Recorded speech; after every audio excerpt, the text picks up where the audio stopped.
petites icônes qui n'osaient pas mettre leur caméra sur mon écran. Donc là, voilà, j'en vois à nouveau. Ce retour à la biodiversité estudiantine, la vraie, c'est pas négligeable, c'est bien. Et j'ai fait mes devoirs, donc j'ai écouté la première séance du séminaire. Voilà, donc je vais essayer de glisser quelques petites références au titre. Et pour entrer directement dans le sujet, je vous propose une vidéo qui date d'un an et qui est consacrée à la mesure qui s'appelle « Plantons des haies » dans le plan de relance du gouvernement suite au Covid. Ce qui va nous permettre de faire un 2 en 1, c'est-à-dire de voir la dimension symbolique et politique de l'objet, et en même temps de faire quelques petits rappels d'écologie du paysage, entre autres pour voir que c'est un objet aussi matériel qui a des fonctions écologiques. Ça fait 1 minute 17. Ce que nous ambitionnons de faire, c'est de replanter plus de 7000 km de haies, donc cette traversée de la France, si je puis dire, de haies ce faisant. Pourquoi ? Parce que replanter des haies sur notre sol, c'est permettre de recréer de la biodiversité sur celui-ci.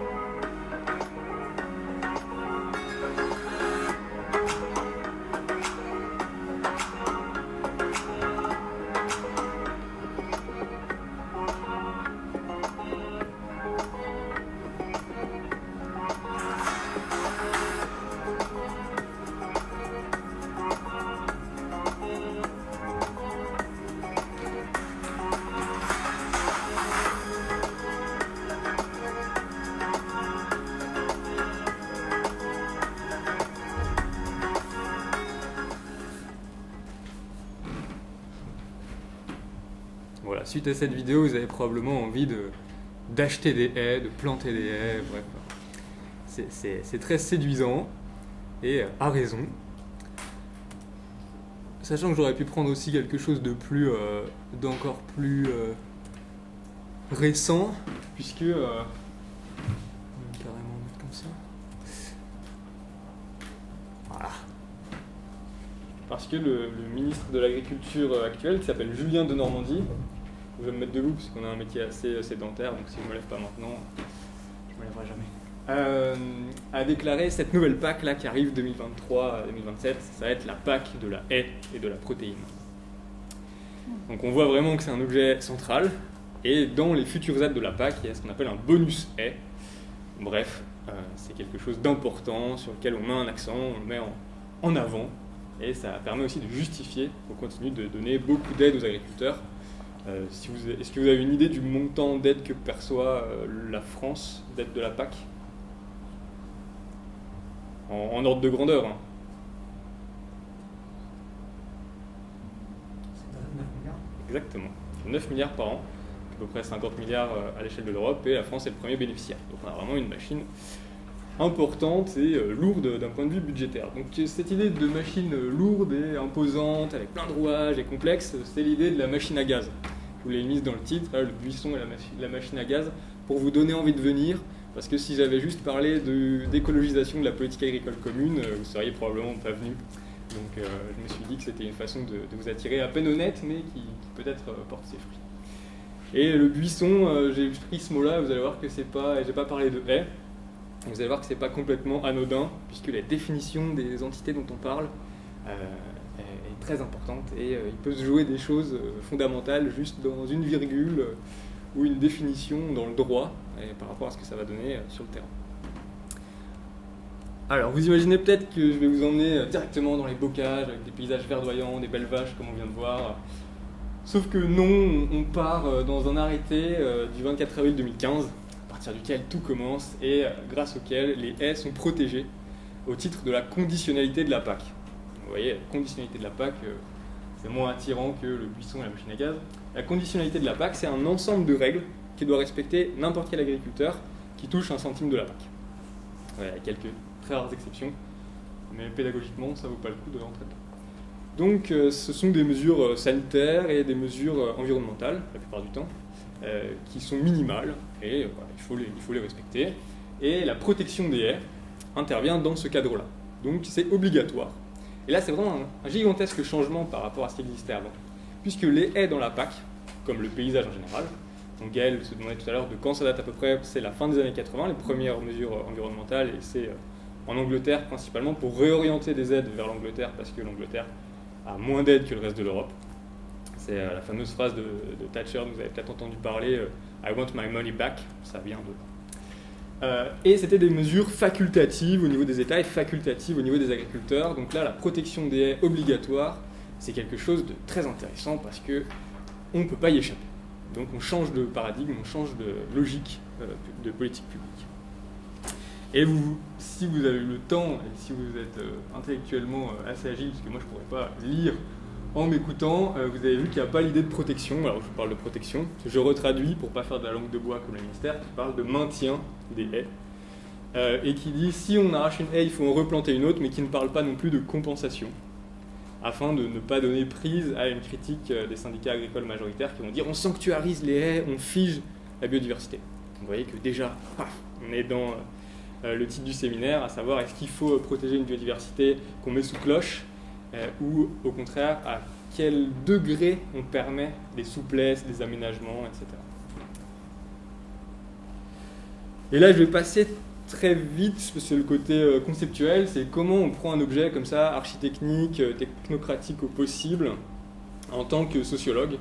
C'était un petit jeu quand j'étais encore en thèse, c'était sur quoi tu fais ta thèse, donc je disais les haies, sans plus de précision.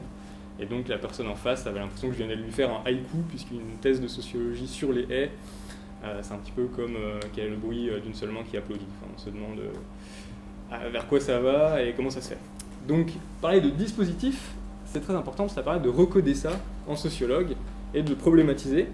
Donc je me suis appuyé sur deux grands auteurs, Nicolas Daudier et Janine Barbeau, qui envisagent un dispositif comme un ensemble hétérogène, un agencement de choses, de mots, de textes, d'outils aussi, et d'actions, de pratiques, qui tendent vers la transformation d'un état de choses. Donc ça peut être directement politique, comme ça l'est maintenant là, ça peut être autre chose, comme par exemple un dispositif de témoignage au tribunal. Donc c'est comme ça que je l'ai appréhendé, et contrairement à un ethnographe classique, ou un ethnologue classique, qui enquête dans un village ou une aire géographique déterminée, ce que j'ai fait quand même un peu, j'étudie principalement un dispositif qui lui est réparti dans l'espace, dans des administrations, des textes de loi, des outils numériques, des conseillers d'agriculteurs, des perceptions et des critiques d'agriculteurs de cette règle, etc. Et ça aussi, je vais passer assez vite, mais quand même pour que vous ayez une idée.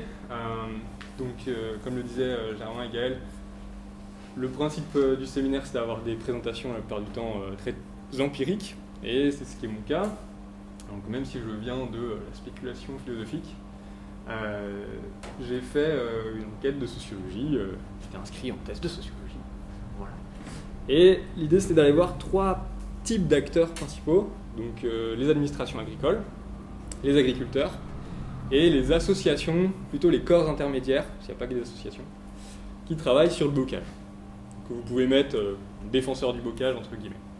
Et donc pour faire ça, j'ai fait des entretiens avec ce type de personnes, j'ai fait des observations plus ou moins participantes, c'est-à-dire que j'observais les gens travailler, que ce soit derrière un ordinateur ou dans les champs, et puis j'ai aussi fait des observations participantes, dans le sens où petit à petit, en fait, au fil de ma recherche, qui n'était pas du tout financée ni par l'INRAE, ni par le ministère de l'Agriculture, ni par une association, j'étais financé par un CDSN classique, un contrat doctoral spécifique normalien classique, donc j'étais vraiment dépendant que de l'ESR, l'enseignement supérieur de recherche. Mais de fil en aiguille, en fait, je me suis mis à travailler avec une association, et donc j'ai aussi un petit peu participé à ce que j'observais, et les résultats de la thèse ont servi à essayer de montrer au ministère, principalement au ministère, ce qu'il fallait changer pour la prochaine PAC. Et donc c'est pour ça qu'il y a des observations participantes, parce qu'il y a des réunions où j'observais et en même temps je présentais ce que j'avais déjà trouvé pendant mes travaux. Par exemple à des gens du ministère qui n'étaient pas là au moment où ça s'est négocié, 2014-2015, et qui étaient contents d'apprendre l'histoire un peu des négociations. Voilà, j'ai aussi eu des archives, ce qui est pour vous montrer simplement qu'un sociologue, ça ne travaille pas uniquement sur des entretiens, des observations ou des statistiques. J'ai fait des questionnaires justement avec cette association. Mais des archives, ça peut être très utile aussi. Il y a plein de sujets où c'est difficile de distinguer un historien d'un sociologue. On peut tout à fait faire feu de tout bois, du moment qu'on répond à notre question de recherche. Donc là, en l'occurrence, c'est faire une monographie de dispositif, donc une enquête sur ce dispositif-là de protection des haies, de se demander par quoi ça passe. Ce qu'a dit Gaël tout à l'heure, c'est très bien dit. Qu'est-ce que ça fait aux acteurs, comment ça se met en œuvre, et puis aussi on peut presque faire une sorte d'évaluation, donc pas directe, mais en passant par les critiques des acteurs, en disant qu'est-ce qui fonctionne, qu'est-ce qui fonctionne un peu moins bien, pour le dire avec des mots très simples. Et aujourd'hui, je vais vous donner un aperçu général, parce que je trouve ça bien d'avoir une enquête en entier, voilà à quoi ressemble un manuscrit de thèse parmi bien d'autres, sachant que je vais passer assez rapidement, en ayant un ton relativement narratif, et que par la suite, dans vos questions, on peut plonger dans telle ou telle partie, puisqu'il y aurait évidemment beaucoup plus de choses à dire que ce que je vais dire. Et sans forcément lire les titres, simplement pour vous expliquer la logique générale, le premier chapitre, c'est de faire une grosse revue de la littérature de ce que les sciences sociales ont dit des haies, parce qu'on a un petit peu un défaut en sciences sociales, c'est qu'on a tendance à être amnésique, soit par mauvaise volonté, ce qui est assez rarement le cas, soit par mauvaise habitude, c'est plus généralement le cas, et de ne pas assez citer les collègues, parce qu'ils ne sont pas forcément prestigieux, ils ne sont pas forcément connus, ils ne sont pas forcément restés universitaires, il y en a qui travaillent dans des musées, il y en a qui deviennent enseignants, etc. Et donc on cite que des grands bons hommes, généralement c'est plutôt des bons hommes, malheureusement. Et puis on essaye de raccrocher notre petit objet à des grandes figures comme ça des sciences sociales. Et donc là l'idée de ce chapitre c'est au contraire de voir que non, il y a vraiment plein de recherches qui existent, et j'étais surpris de voir qu'elles étaient très peu citées et qu'il n'y avait pas quelque chose qui disait voilà où on en est. Une démarche assez classique que vous connaissez dans vos disciplines respectives d'état de l'art. Ensuite, on rentre vraiment dans le dispositif, d'abord en faisant sa genèse, donc d'où il vient, comment il a été négocié, etc. Deuxièmement, en regardant comment il a été instrumenté, donc mis en œuvre dans une technique numérique, parce que pour pouvoir protéger les haies, il faut savoir où il y en a une, et il faut savoir si elle a été supprimée ou non, et ça se fait pas des visus quand on est debout dans un champ, mais ça se fait via des photographies aériennes. Ensuite, troisièmement, j'ai étudié comment les agriculteurs, ou plutôt un groupe d'agriculteurs, d'éleveurs, donc des Combrailles dont parlait Gaël, a critiqué cette mesure. Je parle de critique et pas de réception ou de perception. Pour moi, c'est des critiques et je fais partie d'un pan de la sociologie qui, sans mettre de côté les rapports de force et les rapports de domination, prend en compte le fait que les gens ont déjà des capacités critiques sur le monde qu'ils voient. On appelle la sociologie pragmatique, que vous ayez une étiquette à vous mettre en tête. Et enfin, dernier chapitre, c'est d'essayer de rentrer un petit peu dans la cuisine de l'application de la règle. Est-ce qu'il y a beaucoup de contrôle? Est-ce qu'il y a beaucoup de sanctions? Comment ça fonctionne? Et est-ce que c'est appliqué partout pareil en France? Non. Spoiler alerte. Alors, d'abord, et je vais passer relativement vite parce que je pense que vous êtes plutôt curieux de savoir ce qui se passe aujourd'hui, mais on pourra quand même en parler ensuite. Qu'est-ce que les sciences sociales ont dit des haies? En fait, on a un premier groupe de chercheurs, dans les années 80-90, qui sont plutôt des ethnologues des techniques, et qui sont sous l'égide d'un grand chercheur qui s'appelle François Sigaud, qui était un historien des techniques agricoles, qui a bossé sur la jachère notamment, etc. Et qui vont s'intéresser aux haies, et ils arrivent, si vous voulez, à un moment où en fait les haies, elles n'ont plus d'utilité productive pour les agriculteurs. Pourquoi? Parce qu'avant on avait des haies pour enclore, pour pas que les animaux aillent manger les céréales du voisin, principalement. Et c'était très utile parce qu'on plessait tout ça, c'est-à-dire qu'on tressait, et on faisait ce qu'on appelle aussi de la vannerie vive, personnellement je trouve l'expression magnifique, la vannerie vive avec les arbres, pour avoir des barrières. Bon. Sauf qu'à partir des années 50 se généralise le barbelé, et ensuite la clôture électrique, donc on n'en a plus besoin. Donc les haies sont toujours là, mais en fait elles remplissent plus de services. Avant on faisait de l'huile de noisette, maintenant vous avez autant d'huile de colza et autres, donc vous n'avez plus besoin de noisettes pour faire de l'huile, etc., etc. Avant on chauffait avec des fagots pour faire de la poterie, on ne fait plus de poterie sauf récréative. On faisait cuire la nourriture des cochons. Généralement la plupart des gens n'ont plus de cochons en animal de rente, c'est devenu assez rare. Donc les haies sont une sorte de vestige, un fossile de l'économie paysanne. Et c'est comme ça, sous ce terme de fossile, qu'on peut collecter toutes les interprétations des ethnologues et des anthropologues. Des techniques qui sont plutôt dans les années 80. Puis ensuite, il y a une double critique Une critique, pour le dire vite, et je prends des catégories qui parlent quand on est en sciences sociales, et je vous explique rapidement le sens, mais critique bourdieusienne qui va consister à dire, ok, là on commence à avoir des politiques de replantation d'arbres, etc. Mais en fait tout ça n'a rien à voir avec ce que veulent les agriculteurs, c'est juste pour faire plaisir aux urbains qui partent en vacances. Vous voyez ? C'est complètement artificiel, et c'est simplement l'inculcation de ce que veulent les gens qui ont des positions dominantes dans la société, qui ont généralement des métiers intellectuels, qui n'ont plus aucun rapport avec le monde rural, et quand ils veulent y aller, ils veulent que ce soit un monde rural déréalisé, sans personne qui travaille, avec des choses qui servent à rien pour ceux qui y sont, mais qui font joli, en gros. J'y vais vraiment à la serpe, c'est qu'elle veut dire, mais c'est quand même l'idée de la critique. Et puis une autre critique, qui est, pour un sociologue, c'est très étrange de les mettre ensemble, donc c'est pour ça que c'est intéressant de les mettre ensemble aussi, serait plutôt latourienne. Donc on avait Pierre Bourdieu avant, puis là je vous parle plutôt de Bruno Latour. Et là qui consiste à dire, plutôt chez des archéogéographes, des gens qui étudient les structures du parcellaire et les structures agraires au fil de l'histoire, qui disent mais en fait on parle de bocage sans arrêt, mais c'est typiquement un objet de néo-rural fasciné par la paysannerie d'antan, etc.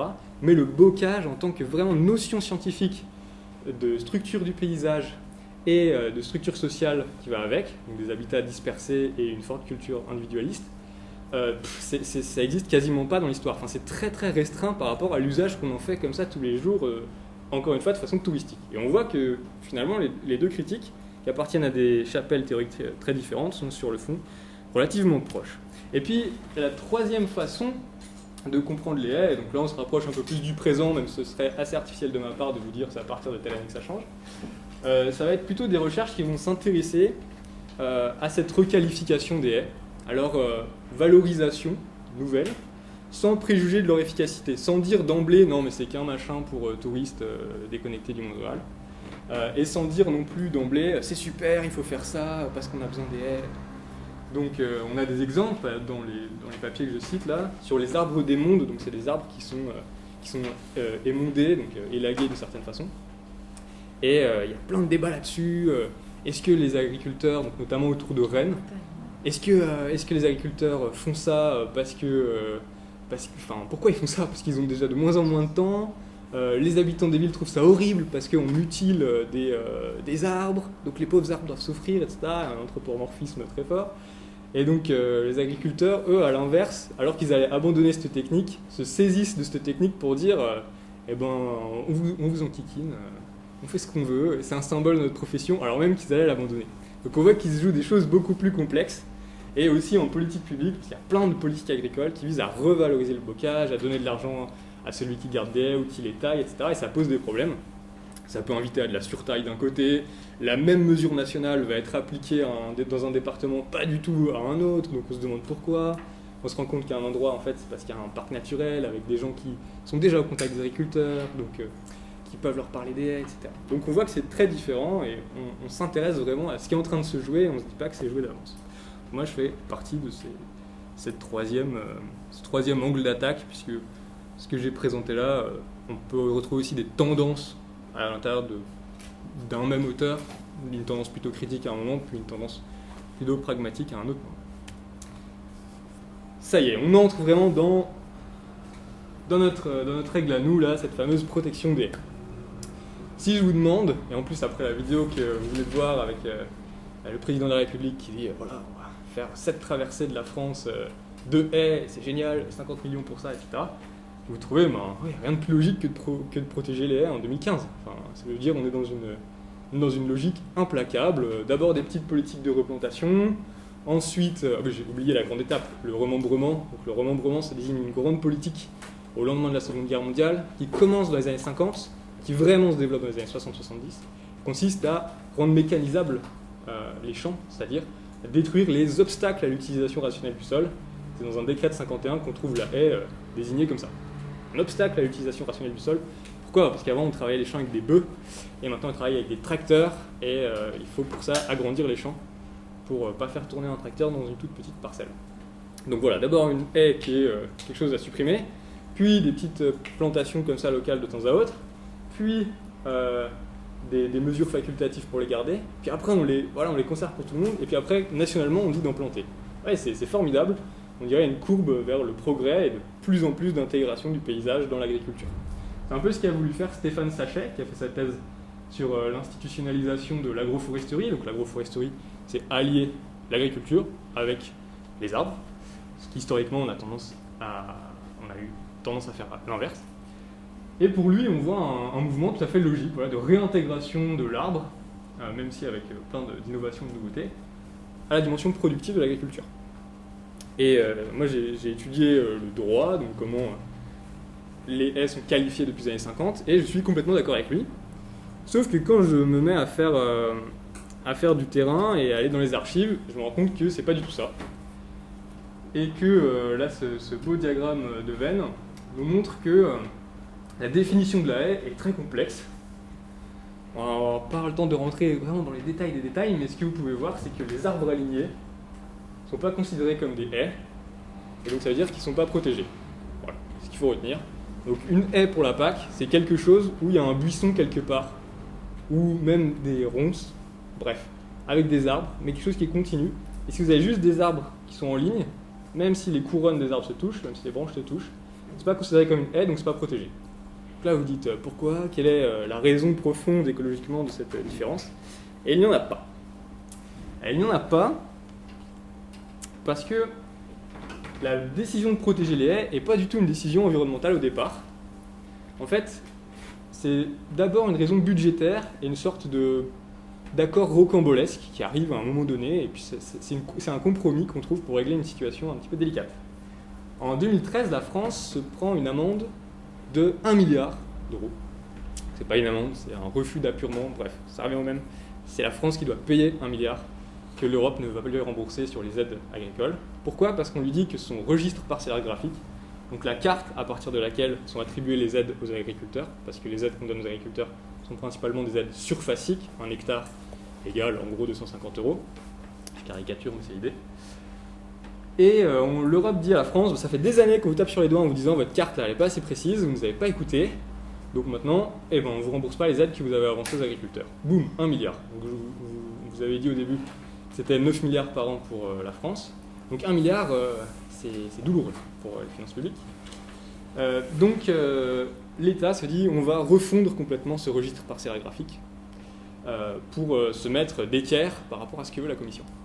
Et donc une des idées qu'ils ont, c'est de mettre les haies en dehors de l'îlot, donc en dehors de la surface admissible, c'est-à-dire payée à l'agriculteur. On se dit, on enlève les haies, du coup ça fait moins de surface à nos agriculteurs, on nous dira que c'est plus précis, notre carte, et c'est super. Sauf que devant ça, les défenseurs du bocage, qui peuvent être en chambre d'agriculture, en association environnementale, en techniciens de bassins versants, dans des collectivités, des chasseurs aussi, vont dire, non, si vous faites ça, les agriculteurs vont se dire, attendez, si vous rendez les haies non admissibles, autant les arracher, comme ça on gagne de l'espace pour avoir les aides qu'on touchait avant. Donc ça va être une incitation à l'arrachage. Et dans le même temps, les représentants de la profession agricole, donc les syndicats, principalement la FNSEA, c'est la Fédération nationale des syndicats d'exploitants agricoles, et les jeunes agriculteurs, disent, et aussi la Confédération paysanne est d'accord avec eux là, à ce moment-là, ils disent, bah oui, mais si vous faites ça, en plus ça fait moins d'aides pour les agriculteurs, donc nous on n'est pas d'accord. Donc le ministre est un peu dans ses petits souliers, surtout qu'à ce moment-là, en octobre 2014, donc c'est Stéphane Le Foll, le ministre, qui est le ministre de l'Agriculture, surtout le quinquennat d'Hollande, et qui est quelqu'un qui vient du monde agricole, qui a eu une trajectoire lui-même, il a passé un BTS agricole, il était prof dans l'enseignement agricole et général. Donc Le Foll, en plus à ce moment-là, lance un grand plan d'agroforesterie. Donc en fait ça la fout mal de, en même temps, dire que les haies sont plus admissibles et qu'on revient sur un acquis d'il y a une dizaine d'années, parce qu'avant les haies n'étaient pas admissibles déjà, elles le sont devenues vers 2006. Et donc il fait vraiment un tête-à-queue réglementaire, et il dit bon alors, on va rendre les haies admissibles, on les garde admissibles, et en plus on les protège, comme ça justifie le fait qu'on les garde admissibles aux yeux de cette méchante Commission européenne qui veut nous prendre plein d'argent et qui nous met plein de pression. Vous voyez l'idée, c'est-à-dire on va donner de l'argent, mais vu que c'est pour l'environnement, on a le droit. Une logique qu'on retrouve tout le temps dans l'histoire des politiques agricoles. Donc parfait, les haies restent admissibles, mais, et c'est là que l'alliance provisoire entre les défenseurs du bocage et puis les représentants des syndicats agricoles va complètement exploser, donc très rapidement, quelques mois, quand il s'agit de définir les haies. Donc là vous avez à gauche des photos pour envoyer à l'origine un petit groupe de Bretons, de techniciens bassin versant, qui sont réunis et qui sont avec plein d'autres organismes au sein de l'AFAC Agroforesterie. AFAC c'est L, A apostrophe, AFAC c'est Association Française des Arbres Champêtres. Je dis ça parce que quand je dis l'AFAC, du coup, je ne pas penser à l'université. Et l'AFAC envoie des photos au ministère en disant bah voilà, le bocage français il est très divers, il y a plein de choses. Voilà, là c'est pas un mouvement diachronique ou temporel de la biodiversité, mais ça revient un petit peu au même, c'est-à-dire ça bouge, quoi, ça va dans tous les sens. Donc la définition, il faut faire attention, il faut qu'elle soit bien englobante. Et donc ils envoient des dizaines de photos, donc là j'en ai sélectionné que 2, et ils mettent une petite légende pour dire bah ouais, ça c'est une haie de taillis de moistier, et ça c'est une haie de futet, et puis il y en a plein d'autres, ça c'est une haie d'arbre des mondes, etc., etc. Et ensuite, la réunion d'après, donc début 2015, pour rappeler que notre arrêté c'est 24 avril 2015, le ministère recode. Donc il met son petit logo, puis il fait un exercice à la Magritte en disant bon ça c'est une haie, ok, on met le tampon, ça c'est pas une haie, ça rentre pas. Et alors vous me direz mais pourquoi le ministère veut une définition restrictive? Parce que le ministère il faut qu'il contente la chèvre et le chou, c'est-à-dire le défenseur du bocage et ceux qui plaident pour une plus grande protection de l'environnement, et les représentants de la profession agricole qui eux veulent le moins de contraintes, avec tous les guillemets qui s'imposent, environnementales.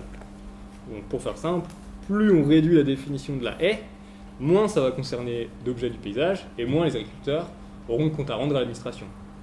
Donc pour la FNSEA et les JA, c'est très clair dans les comptes rendus de réunions que j'ai, donc là c'est des archives, on voit qu'ils essayent de réduire au maximum la définition.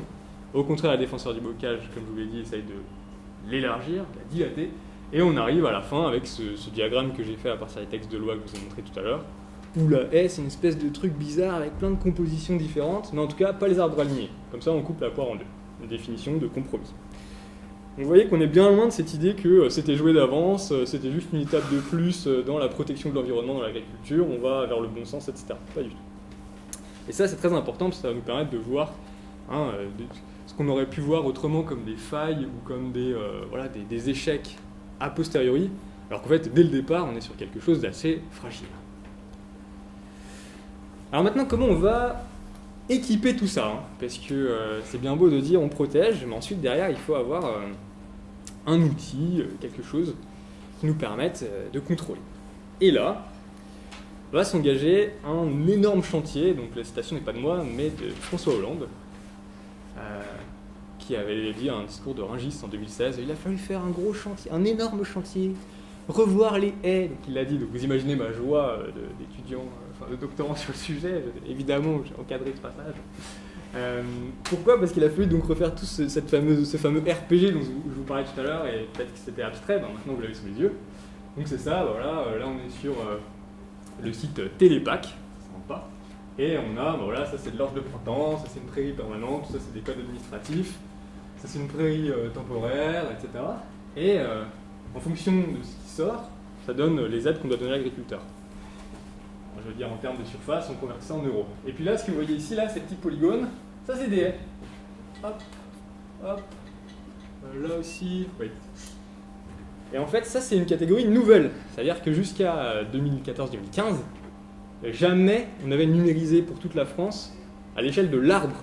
Parce que là, voilà, ça c'est un arbre. Là, ils ont numérisé un arbre. Là aussi, là aussi, là aussi.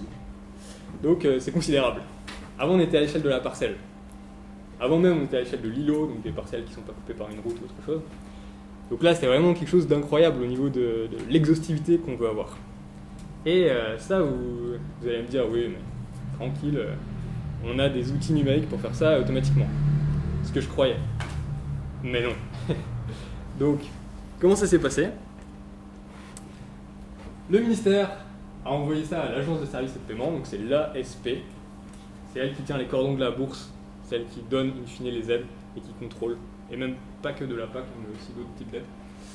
A envoyé ça à l'IGN, donc que vous connaissez pour les cartes de randonnée, et l'IGN avait jamais travaillé sur l'agriculture. Donc ils se sont dit, ah c'est super, super opportunité, mais un peu de pression quand même, parce qu'on est fin 2014, vous nous envoyez ça, c'est pour l'année prochaine la PAC. Ils ont fait appel à des prestataires français et étrangers. Le étranger est très important, parce que, étant donné que c'est un travail manuel, vous vous doutez bien qu'en France, ça coûterait un peu trop cher. Donc, c'est des entreprises au Pakistan, en Tunisie, en Roumanie, etc. Pourquoi ? Parce que ça coûte moins cher. Quand on a vraiment un travail du clic, là, c'est par définition. Des gens qui cliquent, qui disent bon, ça c'est une haie, ça c'est un bosquet, ça c'est une mare, ça c'est un arbre isolé, etc. Donc il y a plein d'allers-retours, je vais passer les détails, mais ensuite c'est envoyé au service déconcentré des ministères, c'est envoyé aux agriculteurs qui voient ça avec les gens qui les aident à faire leur travail administratif, donc les champs d'agriculture, des centres de gestion, beaucoup. Enfin, finalement, ça revient à l'agence de services et de paiement. Et entre-temps, mais c'est passé plusieurs années, tant et si bien que les aides n'ont pas pu être versées. Parce que pour instruire un dossier, pour donner les aides, il faut que la carte sur laquelle on instruise le dossier soit terminée. Si la carte n'est pas terminée, vous ne pouvez pas instruire le dossier. Si vous ne pouvez pas instruire le dossier, vous ne pouvez pas donner les aides. Donc, je vous rassure, on n'a pas laissé les agriculteurs 1 an et demi, 2 ans sans aide. On leur a donné des aides, mais par rapport à la précédente PAC. Puisque la PAC, là, c'était une nouvelle PAC en 2015, jusqu'à aujourd'hui. Elle était censée s'arrêter en 2020. Et elle était censée commencer en 2013. Elle a fait 2015-2022, en gros. Et donc, il y a toute une nouvelle PAC avec plein de règles, comme on entend aujourd'hui. Et sauf que pendant 1 an et demi, 2 ans au début, les agriculteurs ont touché les aides de la PAC d'avant. Ça s'appelle des apports de trésorerie remboursables, parce que le RPG n'était pas prêt. Pourquoi ? Parce que les surfaces non agricoles, telles que les haies, n'avaient pas été numérisées en temps et en heure. D'où le retard. Et c'est un retard qu'on peut relier aussi à d'autres choses, par exemple le retard des aides de l'agriculture biologique. Vous avez peut-être entendu parler de ça. Avec plein de retards, etc. Oui, mais c'est parce que les régions ne savent pas y faire, c'est pour ça. Et puis en plus, il y a des problèmes informatiques, des bugs et tout. Non, il n'y a pas de bugs. Ce qui a été traité d'abord, c'est les aides qui concernent le plus de monde. Et en dernier, les aides qui concernent le moins de monde. En l'occurrence, les aides pour la bio. C'est pour ça que le bio a eu tant de retard. Donc, on est sur un sujet très politique. La Cour des comptes en a parlé, etc. Et on peut même être étonné qu'il n'y ait pas eu un traitement médiatique plus important que ça. Il y a un journaliste de La Croix qui en a un peu fait son miel. Il y a eu un épisode de Guillaume Erner dans Super Fail, un podcast de France Culture. Et encore, ils n'ont pas tiré tous les fils qu'ils auraient pu. C'est quoi, 1 an et demi ? C'est ça, 2015-2016. Non, mais un peu plus le longtemps. traitement médiatique. Oui, c'est venu après, oui. Le C'est Super 1 an et Fail, demi, c'est à quoi. peu près ça. Donc concrètement, ça ressemble à ça. Vous avez une photographie aérienne. Donc là, c'est une photographie aérienne par satellite. Et donc vous voyez, il y a des arbres qui ont été numérisés à des endroits où il n'y a pas d'arbres. Peut-être qu'ils ont disparu entre-temps, peut-être qu'il y a eu des problèmes dans la numérisation. Et là, imaginez, vous êtes un Indien, un Pakistanais ou un vacataire qui travaille en DDT. Vous sortez d'études de géo et puis vous allez travailler 6 mois à la DDT puisque ça vous permet de partir faire un tour du monde après. Et puis, un petit tour du monde parce que le salaire des vacataires c'est pas très élevé. Et là vous voyez ça, vous dites bon, il faut que je numérise ça pour la PAC, bon ok. Et là vous dites c'est un arbre, c'est une haie alignée. C'est une haie ou c'est des arbres alignés. Cas de conscience parce que vous vous rappelez ce que je vous ai dit, c'est la différence c'est qu'il faut qu'il y ait une continuité buissonnière dessous, une strate arbustive comme disent les écologues. Bon bah là vous êtes un peu embêtés, du coup il y en a certains que j'observais travailler en DDT, un peu en scred comme ça, ils vont sur Google Street View pour savoir, ils n'ont pas le droit parce qu'il faut que tout le monde utilise les mêmes bases de données visuelles pour que tout soit juste, on est dans cette idée d'objectivité administrative, et ils disent bon ok ouais, ça c'est bon, là il y a une haie, du coup je le coderai. Et vous vous rappelez que c'est un grand enjeu parce que si on code en arbre aligné, c'est pas protégé. Évidemment, les agriculteurs, vu qu'ils ont dû reprendre la couche, puisqu'en surface, en système d'information géographique, on parle de couche. Là, les SNA, c'est une couche d'information géographique. Les surfaces en agricole, c'est une couche d'information géographique. Eh bien, les agriculteurs ont dû vérifier la couche, et souvent avec leur comptable qui les aide. Et donc, le comptable dit ça, c'est une haie ou c'est un arbre aligné. Donc, déjà, si le comptable a une bonne compréhension de la PAC, ce qui n'est pas forcément le cas, il y a des gens qui arrivent, qui ont une formation de 2-3 jours, et puis après, qui doivent aider les agriculteurs à faire leur déclaration. Donc, franchement, je ne sais pas comment ils font. Et il y a des gens qui connaissent la PAC sur le bout des doigts et qui vraiment maîtrisent ça parfaitement et vont leur dire voilà, c'est une haie ou un arbre aligné. L'agriculteur dit quelle est la différence. Et puis la réponse, c'est pas une réponse comme ça en droit ou c'est par rapport aux pratiques d'agriculteur. Si tu dis que c'est une haie, tu pourras plus y toucher. Alors qu'en fait, si, il aurait le droit de couper les arbres, mais il n'a pas le droit de l'arracher. Mais si tu dis que c'est des arbres alignés, là, t'es tranquille. Oui, c'est des arbres alignés. De toute façon, c'est pas possible de vérifier. Je passe aux critiques des agriculteurs. Là, on voit un moyen de contournement. Je viens de vous parler d'un moyen de contournement, ça nous fait une bonne transition. La règle a contrarié pas mal de monde. Fin 2014, début 2015, quand le mot a circulé, les haies vont être protégées, les haies vont être protégées. Il y a eu des appels à arracher les haies, il y a eu des appels locaux, généralement de gens proches, si ce n'est d'élus directs du syndicat majoritaire, des syndicats majoritaires, donc FNSEA, JA. On peut mettre la coordination rurale aussi, parce que la coordination rurale était aussi opposée à une définition large de la haie. Et même dans des structures nationales, on a dit aux agriculteurs, plus vous conservez des haies, plus vous allez être embêtés. Et là, vous avez un exemple, donc, juste pour vous dire que ça a généré des arrachages, ça c'est certain, qui ne sont pas quantifiables. On ne sait pas dire combien de haies ont été arrachées entre fin 2014 début 2015, par infraction anticipée de la règle qui allait arriver, mais c'est sûr que ça a eu un effet. Et il y en a qui prennent ça comme argument pour dire du coup il ne faut pas protéger. C'est un peu courte vue. Mais pour vous dire que c'est un peu un champ de force, dès que vous dites quelque chose, c'est récupéré d'une façon ou d'une autre pour aller dans le sens de celui qui parle. Là, je vous ai pris des extraits d'une pétition, une pétition ratée qui n'a rien donné, dans un village opposé à un remembrement, parce qu'on fait toujours des remembrements, alors ça s'appelle plus remembrement, ça s'appelle aménagement foncier, agricole et forestier. Un remembrement, donc c'est ce dont je parlais tout à l'heure, quand on enlève les haies pour faire des parcelles plus grandes.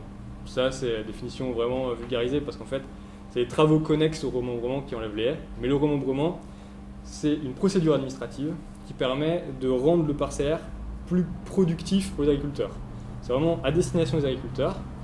Donc imaginons là une réunion de remembrement, il y a la moitié d'entre vous c'est des agriculteurs, l'autre moitié c'est des propriétaires terriens. On a aussi des gens d'associations, des gens du conseil général, etc., de la mairie. Et en fait on va dire, là pour monsieur, le pauvre il a un terrain qui est à 5 km, à 6 km de chez lui, il a une toute petite parcelle, donc on va mettre ces parcelles autour de chez lui. Et vous les propriétaires, du coup les terrains vont changer. Avec un terrain que vous aviez hérité de votre arrière-grand-mère, vous allez le passer au monsieur d'à côté et vous allez récupérer sa terre à lui. Donc vous pouvez imaginer que ça crée des grandes tensions. Et il est prévu dans le remembrement donc de supprimer des haies. Merci pour ta question. Et donc tout est fait, tout est calé, ça prend des années à faire. C'est très coûteux même politiquement pour un maire de se lancer dans un remembrement parce que si ça réussit c'est bien mais il se fait plein d'ennemis au passage. Et donc là on est dans une commune qui n'a jamais été remembrée, il y a des communes en France qui sont à leur 3e remembrement. Elle n'a jamais été remembrée et les accords sont faits et on compte sur le fait qu'on va pouvoir arracher telle haie à tel endroit, etc. Et il y a déjà une étude environnementale sur le sujet, on ne fait pas ça, c'est pas le Far West. Et ensuite la BCAE7, j'ai pas donné son petit nom intime, mais la règle qu'on étudie là c'est la bonne condition agricole et environnementale numéro 7, que j'ai résumé par protection des haies, l'arrêté que vous avez vu au début. Tout ça, cette règle bloque tout ça. Donc les gens sont pas contents, ils ont réussi à se mettre d'accord et là ça coince à nouveau, ça va mettre encore des années pour le remembrement à se faire. Et c'est ce qui est dit dans ces extraits de pétition. On écoute dire dans la campagne que beaucoup de haies ne seront plus arrachées, ces arrachages étaient prévus dans les travaux connexes initialement, est-ce toujours d'actualité? Si ce n'est pas le cas, certains exploitants vont se retrouver avec des parcelles de 10 mètres de large. Oui, parce que c'est toutes petites parcelles, la preuve en image. Là, en haut, on est dans ça c'est les années 50-60, c'est pas toujours actuel, et ça c'est en 2016. Ça c'est la plaine de la Limagne, donc c'est à côté de Clermont-Ferrand.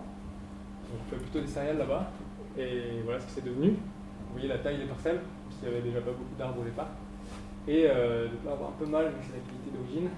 Et ça c'est les Combrailles où j'étais, donc le village en question. Et en fait, ça n'a pas changé, parce qu'il n'y a pas eu de remembrement, et même s'il y a eu des évolutions du parcellaire, puisque les remembrements, on leur a souvent tapé dessus en disant tout est de votre faute via une procédure administrative. En fait, les agriculteurs entre eux déjà s'échangent des terres, font des choses, ils n'ont pas forcément besoin des remembrements pour améliorer le parcellaire. Mais là, en l'occurrence, on voit qu'il n'y a pas eu de modification radicale.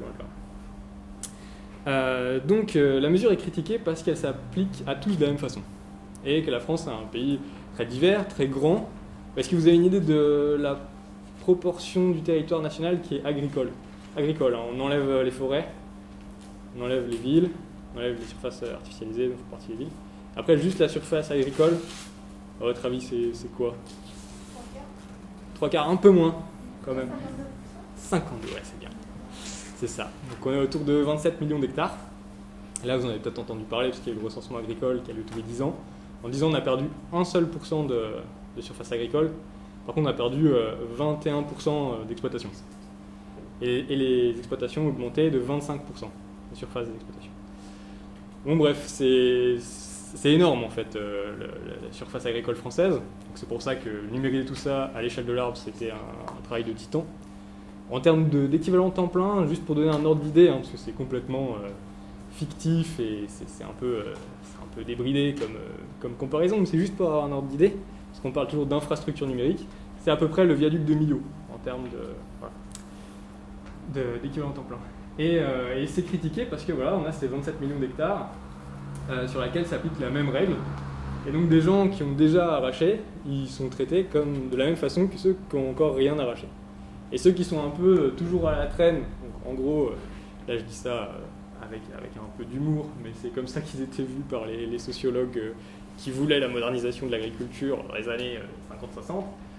Donc ceux qui sont à la traîne, entre guillemets, les éleveurs en zone de montagne, bon, bah, eux, quand ils arrivent au moment où ils disent c'est bon, on veut arracher des haies, bah, en fait, ils ont en gros une génération, 2 générations de retard, et ils se heurtent à l'administration. Cette critique, là, j'ai essayé de la comprendre en prenant vraiment au sérieux la parole des agriculteurs que j'avais en face de moi lors des entretiens, qui étaient souvent très en colère, et qui utilisaient le mot de déconnexion, qui est archi classique. Enfin, si vous allez au PMU, vous allez entendre les politiques sont déconnectés, Macron est déconnecté, etc. Ils sont hors sol, voilà, c'est complètement classique. Et moi, je me suis dit, bon, bah, c'est pas grave, le sociologue, il doit aussi se coltiner ce qui est simple, banal, pas très attrayant. Et on va apprendre ce mot de déconnexion qui revient sans cesse, et en plus, pour parler de numérique, ça manque pas de sel. Et j'ai pris en fait cette critique des agriculteurs envers cette numérisation des haies et leur protection comme quelque chose qui révélait, qui dramatisait en fait ce qui les séparait déjà avant l'administration. Ça, c'est un extrait d'entretien, donc ça, c'est le boulot du sociologue, c'est qu'on lui sert des grands discours déjà tout faits. Donc voilà, il y en a marre de toutes ces contraintes, déconnectées, etc. Hop, vous êtes en face, vous avez ça dans votre brouette, et puis vous dites oui, mais c'est quoi par exemple? Et voilà, c'est une relance typique d'entretien, donc comme exemple de contrainte imbécile. Et là, la personne, donc c'est des faux prénoms, me dit bon, écoutez, on a reçu là dernièrement des plans, des photos satellites qui ont été traités en Inde, ou je sais pas où là, encore du boulot de fonctionnaire, ça. On nous a mis les haies dans des clôtures électriques. Ça veut dire des clôtures électriques qui ont été codées en haies. Ça veut dire qu'en cas de contrôle, si vous avez enlevé la clôture électrique, vous avez enlevé la haie. Pourquoi? Parce que c'est traité par des gens qui connaissent rien. Bon, alors en plus, moi, à l'époque, j'entendais ça, quand on me dit ça a été traité en Inde, j'ai commencé par les agriculteurs, je me tapais sur les cuisses, intérieurement, je disais oui, belle légende rurale. Non, en fait, ils avaient raison. Et donc, pourquoi en fait ça vient révéler quelque chose qui était déjà là avant? Parce qu'il y a déjà une séparation économique entre une ferme et l'administration agricole. Ou plutôt entre le fonctionnement de la ferme et le revenu de l'agriculteur. Et c'est lié aux politiques publiques. Je vous explique ça vraiment de la façon la plus rapide possible, mais en gros, en 92, on a changé de mécanisme de politique agricole. Depuis 62, en 30 ans, on a eu une politique de 62 à 92 qui intervenait massivement sur les marchés, c'est-à-dire que les agriculteurs ne voyaient pas la politique agricole. Ils produisaient, ils vendaient, miraculeusement. Parce que la politique publique qui était en place à l'époque achetait les excédents de façon à stabiliser les cours sur le marché, revendait les excédents quand il y avait besoin, etc., notamment en faisant beaucoup de poudre de lait et en faisant du beurre. Et on parlait de lacs de lait et de montagnes de beurre. Plein de raisons à changer de système, et en 92, on est passé à ces fameuses aides surfaciques dont je vous parle depuis le début, c'est-à-dire en gros 1 hectare égale un chèque. Et ça a été de pair avec une libéralisation du marché, c'est-à-dire qu'on a arrêté d'intervenir. Donc les agriculteurs ont vendu à des cours beaucoup plus volatiles et changeants, ce qui fait que leur revenu, ce n'était pas leur recette. C'est-à-dire que l'argent qu'ils touchaient à la fin, ce n'était pas ce qu'ils avaient vendu, ce n'était pas le bénéfice de leur vente, c'était bien plutôt ce qu'on leur donnait directement, des aides directes qu'on donnait à l'agriculteur. Et là, on est toujours dans cette situation. Et si vous écoutez les débats autour de la BAC, on est toujours là-dedans, on est vraiment les enfants de 92. Donc il y a cette séparation économique qui est très forte. Si l'agriculteur n'avait pas besoin d'aide pour vivre, à la rigueur, voilà, sa critique sera un petit peu plus légère et détachée. Deuxièmement, le travail administratif, avant, il se faisait beaucoup avec l'administration. Donc avec les services déconcentrés du ministère, gratuitement. De plus en plus, pour plusieurs raisons, l'administration ne fait plus ça, et c'est des prestataires, pas forcément privés, mais souvent payants, qui se servent de ces prestations comme d'un marché. Et si moi vous venez me voir pour que je fasse votre déclaration PAC, eh ben, si c'est mon métier, c'est ça qui me fait vivre, etc., j'ai plutôt intérêt à vous avantager, puisque vous êtes mon client. Donc je vais vous dire, bah attends, je vais te déclarer ça comme ça, déjà tu vas toucher cette aide-là, tu vas voir, pas besoin de justificatif parce que je vais cocher telle case, et puis là, etc. Non. Donc en fait, le sens de la règle vous échappe totalement, parce que je ne vais pas me mettre à vous expliquer, ah oui, en fait, les S c'est vachement bien, parce que pour tes bêtes ça les protège, en plus pour la biodiversité c'est fantastique. On n'est pas du tout là-dessus. Et puis, je vous en ai déjà parlé, mais le retard de la PAC, ça a ajouté à cette distance. En gros, il y a une critique qui dit les agriculteurs, nous, on doit toujours être à l'heure, etc., rendre des choses, et puis en face, l'administration, elle la bourre sans arrêt. La preuve, avec la dernière PAC. Et là, voilà. C'est une critique qui s'appuie, c'est pas uniquement de la mauvaise foi de productivistes. Hein. Et puis dernièrement, je suis parti de ça, mais j'y reviens. Moi, j'ai essayé d'analyser la critique là, de cette refonte numérique de la carte et la protection des haies comme une sorte de divorce qui matérialisait en fait la vision verticale de l'administration, qui regarde d'en haut, qui ne fait pas attention aux particularités locales, au propre comme au figuré, et de l'autre côté, le type qui est dans sa ferme et qui fait un peu comme il peut et qui lui voit les choses du point de vue du piéton avec l'idée de Big Brother qui est au-dessus de lui. Et donc il ne sait pas vraiment quelles infos il récupère. Et enfin, on va terminer par l'application de la règle. D'abord, ça c'est parce que c'est joli, mais pas que, mais ça c'est les images de contrôle qui sont beaucoup plus fournies que les simples images de déclaration des agriculteurs. Pourquoi ? Parce que là, vous voyez la différence, c'est que c'est des images infrarouges qu'on obtient là par satellite, généralement. C'est de la télédétection. Et en fait, plus c'est rouge, plus il y a de la photosynthèse, parce que le vert apparaît rouge. Attends, j'ai une question complètement bête, mais je me dis peut-être qu'il y en a tout cas avec les satellites, on comprend bien que c'est pris par des satellites, et aériennes, c'est des avions. C'est des avions. Pardon, oui, c'est vrai que ça pourrait être des drones, ça pourrait être d'autres choses, mais c'est des avions. C'est toujours ça, et c'est ça depuis quand même plusieurs années. Il y a des avions qui passent. En fait. C'est ça, c'est généralement l'IGN qui a ses propres avions, qui va demander qui va profiter d'un avion qui fait déjà pour autre chose des relevés photographiques. Okay. Et les satellites, c'est des satellites qui tournent en permanence et c'est l'administration qui doit acheter, qui doit se dire oh, là, ce satellite, c'est pas trop cher, c'est la qualité qu'on veut, hop, on y va. Et ça coûte cher à l'administration. Et du coup, c'est parfait, tu me permets de développer. C'est qu'en fait, on ne contrôle pas toutes les exploitations, on contrôle que certaines communes qui sont contiguës par département, parce qu'on achète comme une sorte de pastille, si vous voulez, dans la carte, tout ça là, pour vérifier, ah lui il a déclaré un colza, il y a bien quelque chose qui pousse, et est-ce que c'est bien du colza ? On peut le savoir, juste avec la signature spectrale, c'est-à-dire avec l'image infrarouge qui est renvoyée. Ouais, vous froncez les sourcils, mais c'est un truc de dingue. Les gens qui font ça toute la journée, et ils savent, ça c'est un maïs, ça il a poussé, là il y a un souci, etc. Et là je vous ai pris un exemple de haie. Bon alors, si vous voulez on en parlera, mais mon passage dans cette administration n'était pas satisfaisant pour moi, mais là c'est l'exemple parfait, mais qui en fait n'arrive jamais. On a les images, on voit bien qu'il y a une haie là-haut là, qui fait ça, hop, puis après on passe d'une saison à l'autre, puis là ça devient un peu bizarre, et là vous voyez que c'est clairement gris. C'est-à-dire qu'il n'y a plus de photosynthèse, c'est la signature spectrale de la Terre en fait. Et là on voit en effet, ça a été bien supprimé. Donc là, bon, on l'identifie, etc.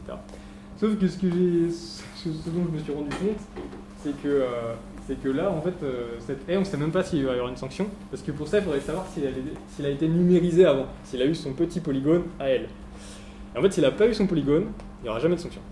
Ça, c'est sûr. Et c'est pas... Pour le coup, j'ai pas vu tout ce que je pouvais voir, mais ça, c'est écrit, on me l'a redit en entretien. Donc en fait, il y a un fétichisme du numérique, où les agriculteurs sont censés avoir validé la couche des surfaces non agricoles, donc des haies. Donc, on n'a pas le droit de dire ça, vu qu'elle est présente sur l'exploitation, il faut la protéger. Alors que l'esprit de la règle que vous avez vu au début, l'arrêté, c'est écrit toutes les haies de l'exploitation. Donc, il y a un boulevard immense, sachant qu'en plus toutes les haies n'ont pas été numérisées. Il y a au moins 20% qui n'ont pas été numérisées d'après une étude sur un échantillon d'une douzaine de départements. Donc, voilà, une sorte de trop grande confiance dans l'outil numérique.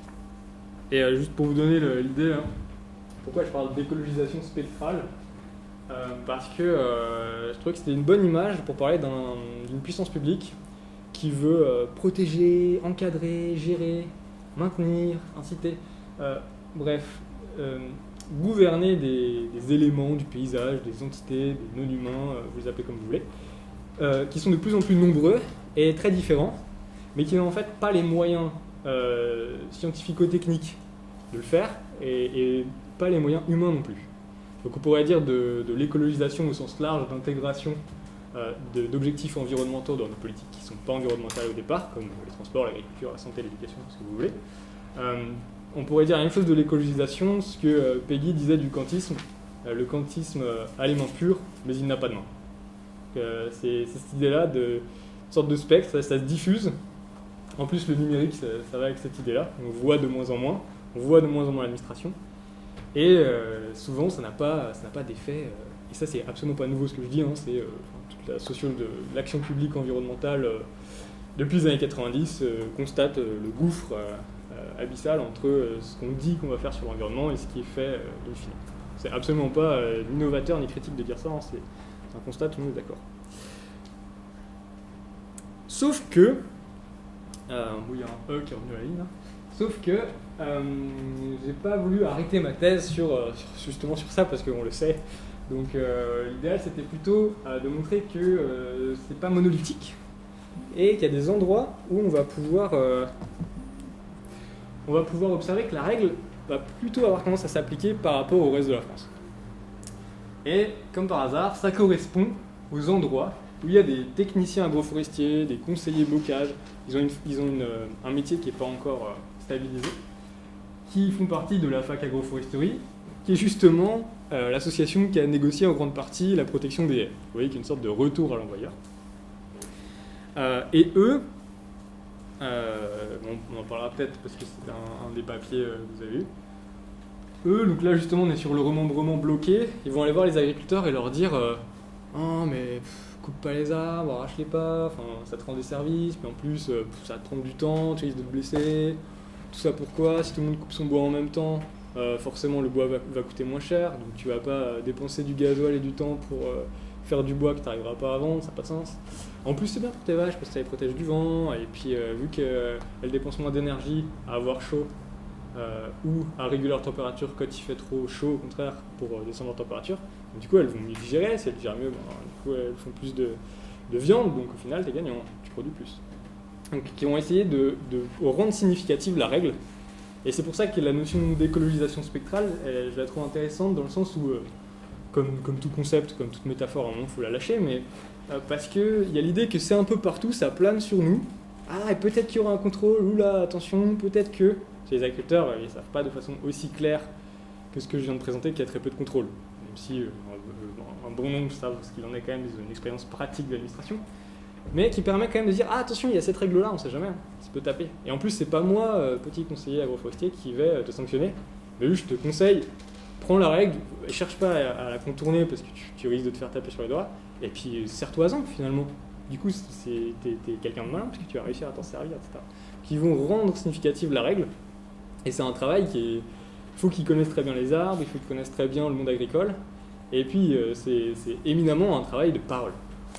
Et ça me permettait de dialoguer avec des travaux très récents sur la notion de diplomatie en sciences sociales de l'environnement, notamment plutôt des philosophes, qui vont dire on a besoin de diplomates entre les non-humains et les humains, des gens qui viennent parler pour les coquilles Saint-Jacques, qui disent il faut défendre les coquilles Saint-Jacques. Et puis, un philosophe qui arrive après qui dit oh non, en fait, on a besoin de porte-parole des humains auprès des non-humains. Quelqu'un qui va voir les loups et qui tire des coups de feu en l'air pour leur faire peur et leur dire bah non, ça c'est notre territoire, etc. Donc moi j'aurais dit bah super intéressant. Simplement on peut aussi redescendre d'un cran et plutôt que de penser tout de suite interspécifique, quelqu'un qui va parler pour les arbres, etc. Finalement quelqu'un qui va parler entre les humains, enfin une diplomatie beaucoup plus locale, villageoise, etc.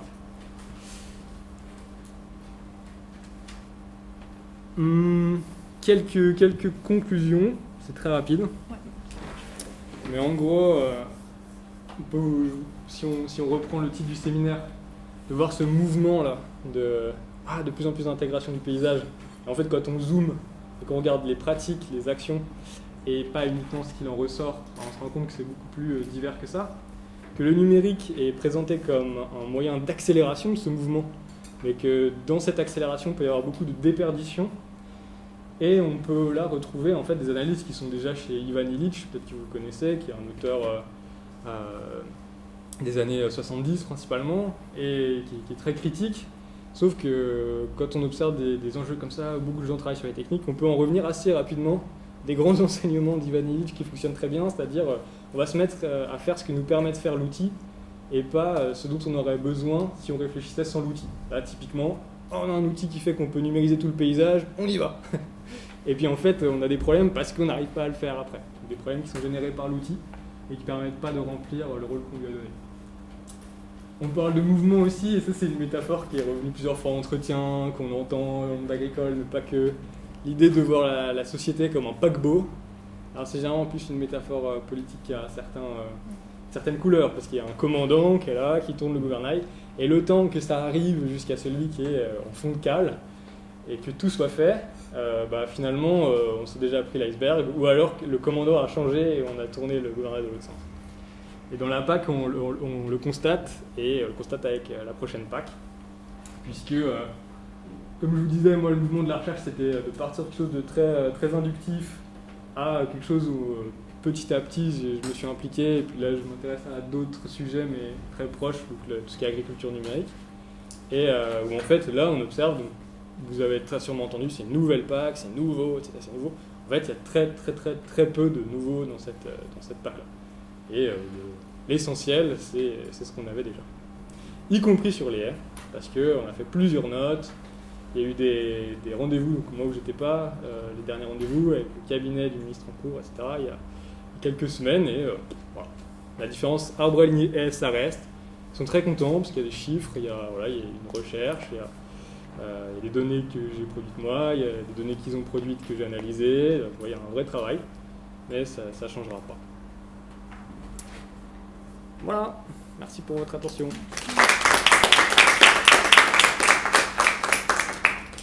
Merci beaucoup Léo pour cette plongée au cœur mais pas que, comme vous l'avez vu, de politique, d'acteurs, de mots et de pratiques. Je pense que je vais laisser la parole à Samuel et autres, mais je pense qu'on est... Alors, je ne vous connais pas tous autour de la table, mais on est plusieurs à avoir travaillé sur les questions à l'école, donc Germain, Pika, moi aussi, parce que c'est aussi l'une des entrées pour travailler en sociologie environnementale ou en anthropologie nature, on prend souvent ces terrains-là, donc c'est intéressant à plusieurs. D'abord, il y a aussi un groupe étudiant avec qui j'ai travaillé l'année dernière, on travaille sur les lisières, pareil, un autre mot un peu à constater, à comprendre, qui viendront parler de leur travail pendant le séminaire. Il y a Lou qui est là, qui travaille sur les questions de la foresterie également, donc je pense qu'on va avoir de quoi discuter. Peut-être on cède la parole à Nicolas. Je vais juste demander, donc finalement ils n'ont pas annulé, ils ne sont pas revenus sur la différence entre et alignement d'arbres. Non. Donc voilà, ça ne change pas. Parce que c'était une des demandes de la fac. Exactement. Ça. Donc ça a été dûment documenté. Mais non, ça n'a pas bougé. Après, il y a d'autres, parce que c'est évidemment toujours plus compliqué que ce qu'on peut présenter en une heure, mais il y a notamment une règle, à un moment je vous ai dit, le remembrement ou l'aménagement foncier n'est pas responsable de tout. Il y a plein d'arrachages qui se font parce que ça passe sous les radars, notamment qu'il y a des changements d'exploitation, c'est là que le parcellaire bouge. Et ça, c'est prévu dans la règle que à ce moment-là, l'administration ferme les yeux. Il n'y a pas besoin de déclarer. Donc une proposition, c'était au contraire, quitte à permettre des souplesses plus généralement, peut-être même quand il y a des remembrements, des choses, parce que je les ai présentés comme des défenseurs du bocage, mais les gens qui sont à la fac, en fait, ils ne sont pas du tout pour figer le bocage. Et ils s'opposent à des associations qui disent « faut tout protéger, il faut tout mettre dans le code rural, etc. » Et non, c'est vivant, il faut que ça puisse bouger, une exploitation, c'est une entreprise, il faut que ça puisse évoluer. Ils ne sont pas du tout allergiques à ça. Donc il y avait l'idée de dire, par contre, quand on change de l'exploitant, là il y a un point aveugle gigantesque, il faut absolument veiller. Non, pareil, ça n'a pas été... Le fait de ne pas prendre en compte le tracé numérique, de prendre en compte les photos, va pas être heureux. Parce qu'en plus, l'IGN, elle vérifie tous les 3 ans, les photos changent, les photos prises par avion, et elle vérifie sans regarder les polygones. C'est-à-dire qu'il y a des gens en France qui tous les ans font un tiers de la France, enfin un tiers de la moitié de l'espace national. Ils regardent, alors ça a bougé, ça n'a pas bougé, et ils font vraiment le jeu des 7 erreurs. Et puis ils disent, ah là ils mettent un petit signet rouge, là il y a un truc qui a changé, un petit signet orange là peut-être, enfin voilà. Après c'est traité par quelqu'un d'autre encore, il y a une vraie chaîne hyper rigoureuse, hein, c'est très costaud. Mais si finalement à la fin c'était pas numérisé, ça passe rien. C'est pareil, moi j'aurais dit, mais en fait pourquoi vous contrôlez pas directement juste là où il y a des polygones, vous gagnerez du temps. Ah non, parce que nous, on est IGN, on n'est pas administration agricole, donc on fait notre partie du travail, et voilà, il y a une division du travail, c'est comme ça que l'objectivité administrative se construit, sauf que c'est et du temps passé et moins d'efficacité. Alors je sais pas comment on fait, est-ce que commencer par des questions ou ça amène, je sais pas, ou on laisse la parole aux autres, qu'est-ce qu'on fait hein on laisse. Je pense vous qui avez préparé, vous laisse. le faire. Parce que c'était justement sur l'IGN. Ah, bon, allez-y. C'est juste pour continuer sur l'IGN. Question à la carte. Non, mais comme ça. Et après, on Oui, va allez-y. ouais.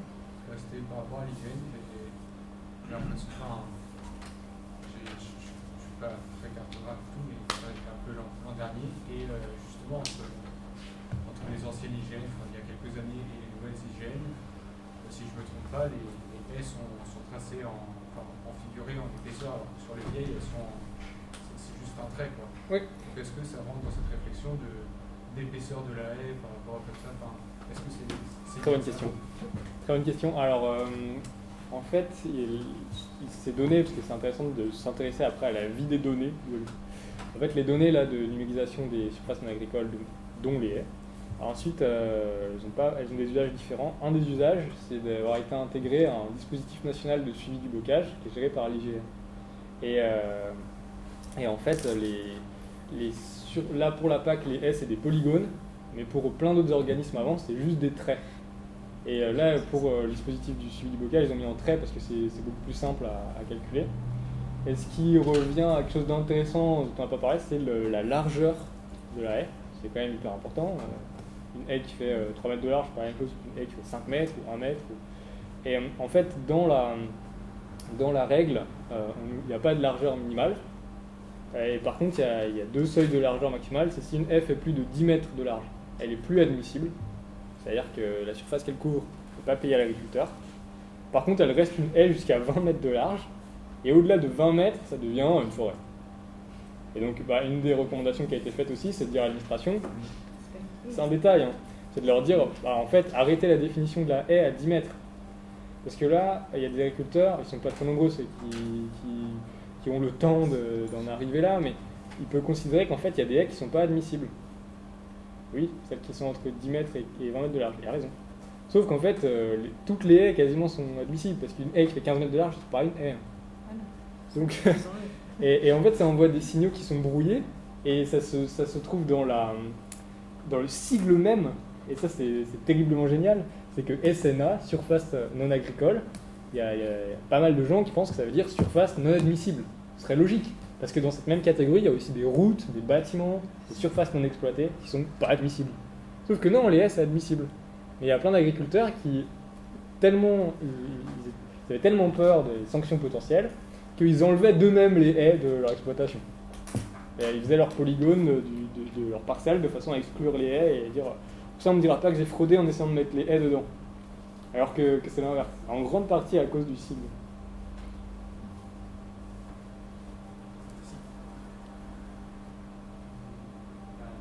Moi j'avais fait une question sur la diplomatie en fait, du conseiller agroforestier et du défenseur du bocage.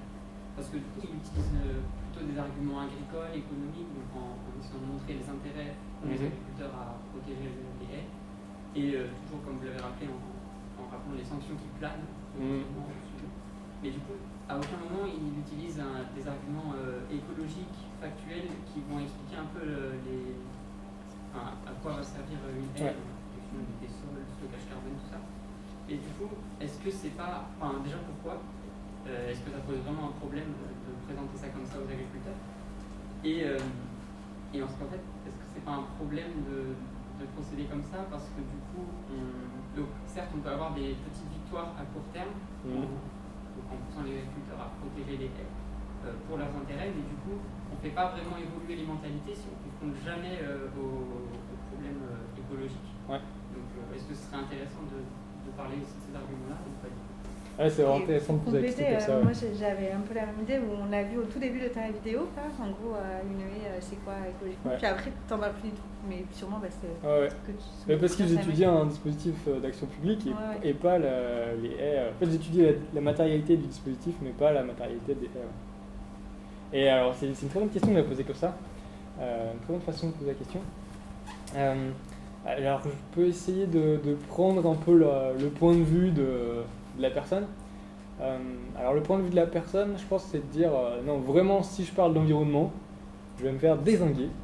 Et là, c'est sûr, hein, donc il fait partie de la mission Auvergne, Stéphane, et Sylvie, avec qui elle travaille, elle m'a clairement expliqué que quand elle sortait d'école d'agronomie, donc ça savait déjà bien ce qu'était l'agriculture, elle vient de milieu agricole, et quand elle a commencé à dire pour les oiseaux c'est super, elle s'est fait démonter.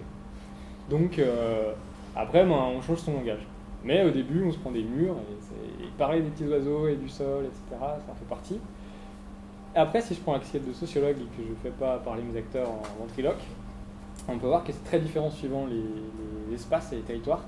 Et j'ai fait un peu de terrain aussi en Bretagne, et sans creuser autant que dans les Combrailles, mais ça m'a permis de voir que là-bas, il y a une très forte politique de l'eau, à cause notamment des algues vertes, et puis de grosses associations comme Eau et Rivière. Et là, si vous l'avez entendu, je dis beaucoup de choses, mais la règle vient de Bretagne. C'est au départ des techniciens de bassin versant bretons, qui après nationalisent leur cause avec l'association la fac. Donc là-bas, en fait, on peut parler d'eau. C'est pas un souci. Hein. Alors on parle nitrate, tout le monde écoute. Oui. Mais parce qu'il y a une pression sociale qui est plus forte.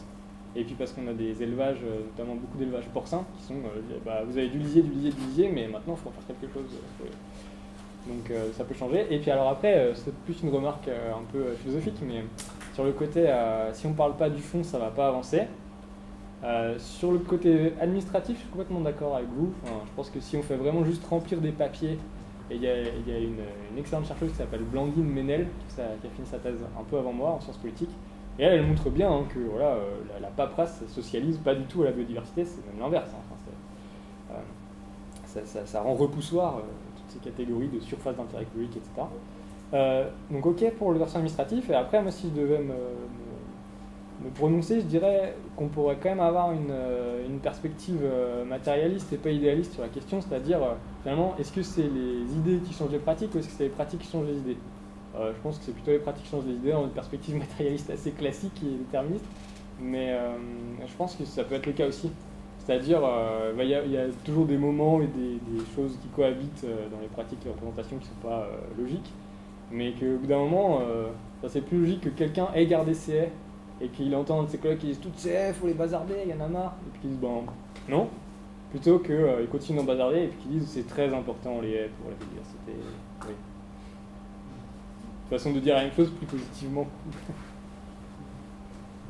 Est-ce que du coup, on ne peut pas relier des arguments agricoles, ceux qui vont vraiment concrètement utiles aux agriculteurs, les relier à une cause peut-être écologique, mais attacher les deux ensemble, parce qu'effectivement, un argument purement écologique, c'est trop abstrait, on ne dit pas du tout la réalité qu'il dit, et du coup, en l'attachant à quelque chose de plus concret, est-ce que ça pourrait permettre de passer? Et en plus, alors dans le concret, il faut voir ce qu'on appelle concret, mais si vous voulez dire des arguments productifs, valorisables économiquement, il y en a. Par exemple, avec la taille des haies, le bois de taille, les petites branches qui sont taillées, par exemple, alimenter des chaudières collectives qui chauffent les piscines ou les mairies du coin. Ça existe. C'est assez rare, ça existe. Dans une perspective de bioéconomie, mais gérée localement, avec des collectivités locales qui s'impliquent, etc. Ça existe. Après,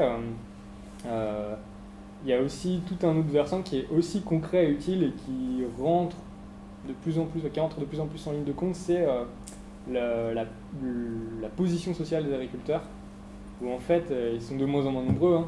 J'ai dit il y en a un quart en moins depuis 21% en moins en 10 ans. Et donc en fait ils ont beaucoup de choses à faire, ils s'occupent de plus en plus d'espace. Donc dire moi je fais des choses pour les haies, pour mon territoire, et puis voilà, c'est aussi une carte à jouer, et qui n'est pas une carte directement productive, mais finalement in fine si, parce que ça permet de ne pas se faire embêter, de bien vendre, d'attirer éventuellement des gens qui vont travailler pour vous, enfin, il peut y avoir. Et ça, quand moi j'ai commencé à travailler sur l'agriculture depuis 2015, j'étais très sceptique par rapport à ça, enfin, l'idée de donner de nouvelles fonctions sociales aux agriculteurs. Et en fait, j'avais l'impression que c'était juste un vœu pieux, si vous voulez. Et j'ai quand même l'impression qu'il y a plein d'agriculteurs qui réfléchissent à ça. Que ce soit pour le neutraliser ou que ce soit de façon tout à fait sincère.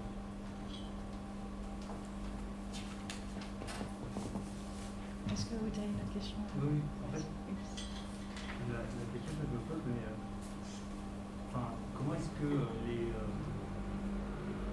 qu'elle est perçue en fait concrètement la haie? C'est quoi les valeurs qui lui sont attachées dans le paysage par ces agriculteurs? Parce que j'ai l'impression que c'est vraiment un espace d'interstice, une sorte de vieux reste, surtout avec les parcelles qui changent, le rebondement, etc. On ne sait plus trop d'où elle vient, alors que c'est plutôt quelque chose qui fait partie des parcelles. Enfin, j'avais vu un documentaire sur YouTube, j'ai oublié le nom, mais qui a été fait par France Télévisions sur le rebondement, avec pas mal d'images d'archives où on voit les cultivateurs au moment du rebondement qui sont là, moi j'ai pas trop envie de perdre la parcelle, j'aime bien cet arbre, etc. Et où il y a un attachement, ou au moins une sorte de lien entre la culture de la parcelle et la haie, et où la haie est pas juste un élément, c'est pas trop quoi faire, on met dedans, on met pas dedans, parce que c'est comme s'ils ne voulaient pas aller voir, quoi. Enfin, ça n'avait plus de sens dans leur paysage. Est-ce qu'il y en a qui ont quand même un attachement encore, ou c'est que comme une sorte de truc Non, bien sûr, c'est très très très divers. En fait, le monde agricole, on dit les agriculteurs, mais on devrait se prendre une décharge électrique en tant que chercheur quand on dit ça à chaque fois. Il faut préciser la zone géographique, le type d'exploitation, la trajectoire de l'exploitation, parce que c'est en fait c'est un mensonge de parler de catégorie sociale d'agriculteurs. Enfin, ça n'existe pas. Hein. Il y a une diversité tellement grande que c'est. Enfin, il y a des sociologues beaucoup plus versés dans la stratification sociale que ce que j'ai fait. Par exemple, Gilles Laferté, qui est à Dijon, et qui lui reprend l'espace social bourdieusien et montre ce qu'on a fait Bourdieu, ça marche pas du tout. Il faut vraiment quelque chose de beaucoup plus fin. Et donc là, en l'occurrence, comme je disais, c'est des gens qui sont dans une perspective de modernisation. Enfin, ils ont envie de grandir, c'est vraiment cette perspective-là, hein, l'agrandissement qui compte, et ils se comparent par rapport à leurs collègues concurrents de la plaine qui ont des super grands rendements. La Limagne, c'est une des plaines les plus fertiles d'Europe. Donc ils ont envie d'agrandir, et les haies, c'est pas forcément quelque chose qui méprise, mais ça peut être gênant. Voilà. Et notamment quand on s'installe et qu'on fait des plans pour dire on va faire ça, on va enlever les haies à tel endroit, etc. Et puis, dans le même temps, je vais pas trop me prononcer là-dessus parce que, en fait, moi je suis rentré d'abord sur le terrain des agriculteurs, d'abord sur la santé en mémoire, et puis après en thèse sur vraiment les politiques agricoles. Et en fait, les haies ont surgi de ça. C'est pas moi qui me suis dit tiens, je vais bosser sur les haies, c'est super, j'adore les haies. Pas du tout, en fait, c'est qu'au bout d'un moment, je me suis dit ah, mais il me parle des polygones là, il y a les haies dedans. En même temps, c'était des surfaces d'intérêt écologique dont on n'a pas trop parlé, mais ça reste toujours quelque chose de valorisé dans la PAC aujourd'hui. Et il y a cette protection dont tout le monde me parle, parce que c'est quand même incroyable que ce symbole de la propriété privée soit géré maintenant par la puissance publique, c'est intolérable, etc. Donc c'est quelque chose qui est ressorti. Enfin, j'ai pas fait une enquête sur les façons dont les agriculteurs voient les haies, mais plutôt sur la façon dont ils voient le dispositif de protection. Et en même temps, je suis content de ne pas l'avoir fait parce que c'est quelque chose qui a été, dans la revue de la littérature que j'ai faite, d'un côté ça m'a conforté dans le fait de ne pas retourner faire des entretiens avec les agriculteurs pour voir leur perception de la haie, de la nature, etc. Parce que c'est quelque chose qui est bien fait. On voit, généralement, plus ils ont des pratiques agroécologiques, plus ils prennent en compte la haie. Mais il peut y avoir des versions patrimoniales, des versions familiales ou d'agrément. Enfin, tout ça est assez bien documenté. Et ça va contre l'idée que oui, tout le monde est forcément contre les haies. Non, pas du tout. Et là, en l'occurrence, où j'étais, les gens étaient surtout contre l'interdiction de les arracher. Par contre, ils sont dans un territoire très bocageux. Je sais pas si Ulysse et vous avez encore des questions. Ah. Si vous aviez encore des questions tous les deux, si on ouvre la discussion. Peut-être ouvrir Ouais, si ça vous va. Ouais. C'est bon, on peut se préparer. Allez, c'est Moi, parti. j'ai une question technique qui me titille, parce que tu disais que si c'était pas dans les polygones de 2015, ce serait jamais protégé. Mais alors les 7000 km de haies qu'on plante aujourd'hui, il y a des gens qui peuvent les remettre dans le RPG. Très bonne remarque. Oui, alors ça pour le coup, je sais pas où ça en est au niveau de la réponse du ministère, mais ce qui t'a demandé, c'est pas uniquement les 7000 km qui vont être plantés par le plan de relance, mais il y a aussi plein d'autres programmes. On estime que c'est environ 3000 km qui sont plantés chaque année, mais c'est vraiment un coup de cuillère à peau qu'on fait ce chiffre. Il y a une volonté de dire, en tout cas pour la fac, de dire il faudrait que ça soit intégré directement au RPG, ce qui n'est pas le cas. Mais il faudrait. Après, là où on peut être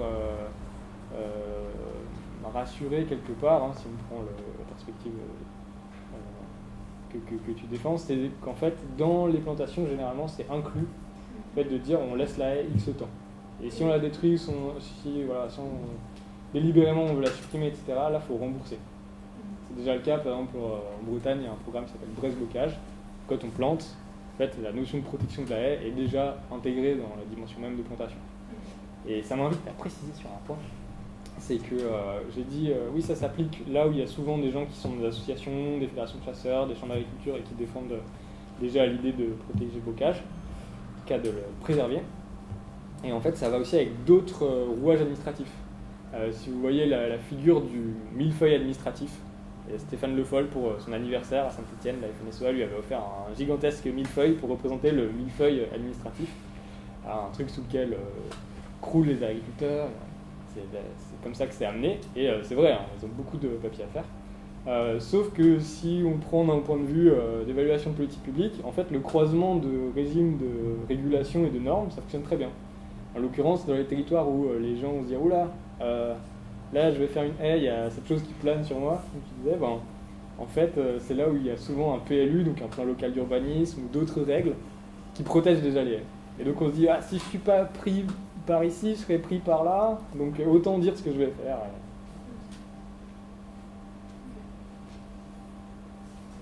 Moi j'avais une question juste technique.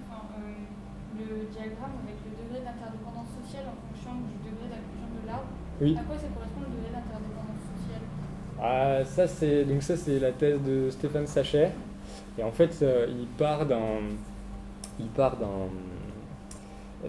auteur qui s'appelle Norbert Elias, et que vous connaissez sûrement ou peut-être, et qui lui a toute une perspective de philosophie de l'histoire, même s'il est sociologue, avec un grand processus de civilisation, où en fait il y a des mouvements qui sont tout à fait divers, mais on observe qu'on est dans une société qui est de plus en plus une société des individus, et pas des maisonnées, des foyers ou des lignées, par exemple, ou des corporations. Donc et paradoxalement, on a de plus en plus d'interdépendance entre ces individus, et même entre les nations et les organisations politiques. Et Stéphane essaye de raccrocher ça à l'agroforesterie en disant c'est plus uniquement l'agriculture pure et dure, mais c'est aussi de l'environnement, c'est aussi du paysage, c'est dans ce sens-là qu'il le prend. Mais sur la mobilisation d'Elias pour parler d'écologisation, je ne suis pas du tout convaincu. C'est pas quelque chose que je défends. Je sais même pas qui fait ça. Je sais pas si Et du coup, pour les défenseurs du bocage aussi, ça désigne qui exactement? C'est les conseillers en agroforesterie?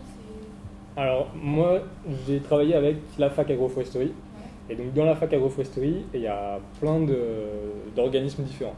Il y a les chambres d'agriculture, il y a les fédérations de chasseurs, il y a des associations, donc des associations qui vont être plutôt de paysage, d'environnement, ou d'agroécologie, d'agroforesterie. Et il y a des syndicats de bassins versants. En fait, les syndicats de bassins versants, ça a un statut de collectivité. En fait, vous êtes des maires et vous dites « Ah, il faudrait qu'on protège un peu nos zones humides, nos rivières, etc. » Mais on n'a pas beaucoup d'argent. Donc en fait, on se met ensemble et on va payer des gens qui vont faire une sorte d'organisme là-dessus et qui vont faire des relevés, qui vont dire « Là, il faudrait faire tels travaux, etc. » qui sont les spécialistes des rivières. C'est ça, les techniciens de syndicats de bassins versants. On appelle ça syndicat parce que plusieurs collectivités se mettent ensemble. Donc eux, ils sont vraiment fer de lance.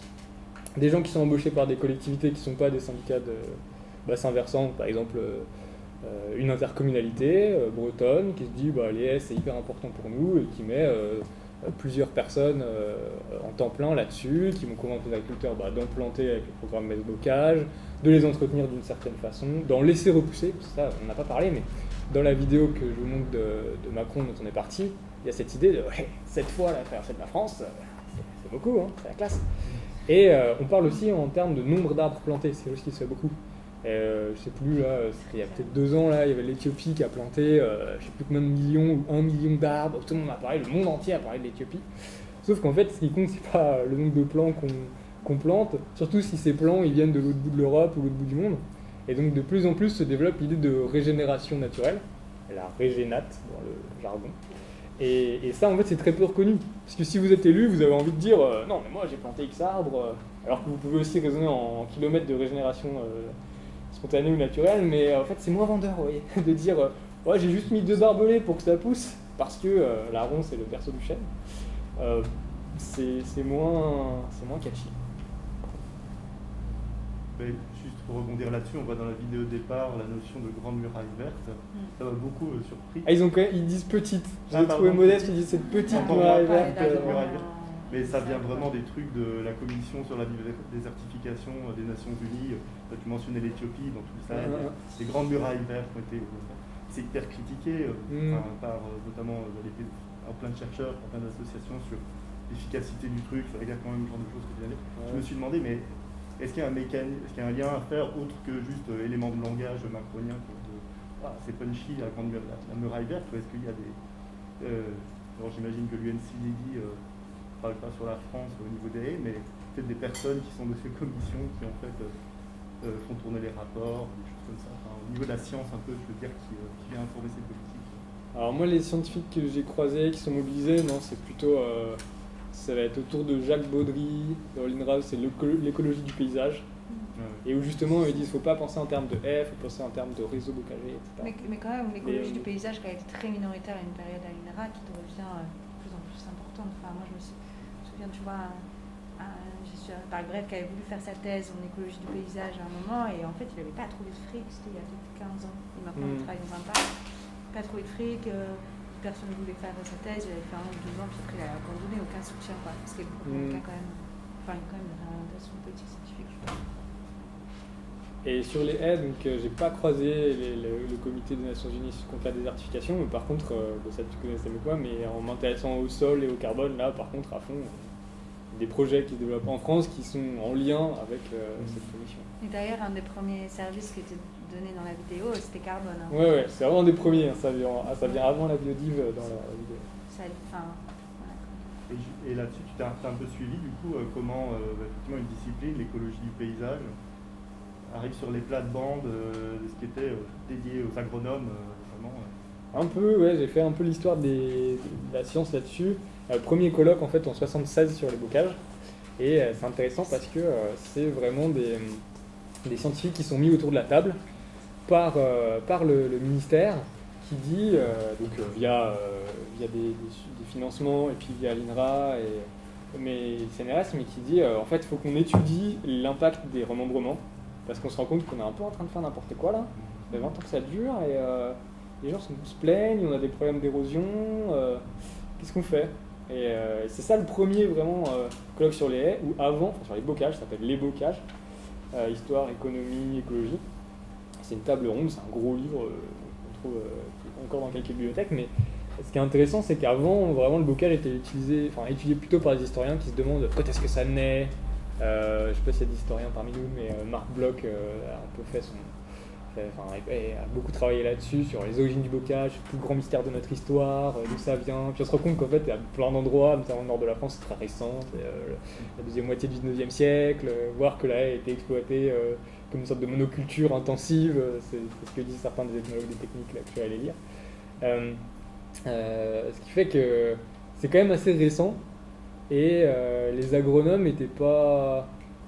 Enfin, ils n'étaient pas dominants sur le sujet avant que les écologues arrivent. Tout le monde est un peu arrivé en même temps. Par contre, ce qui m'a vraiment frappé, c'est que dès 1976, il y a des chercheurs en télédétection et qui nous explique, alors au début j'étais là, mais pourquoi ils sont là, mais qu'est-ce qu'ils font là?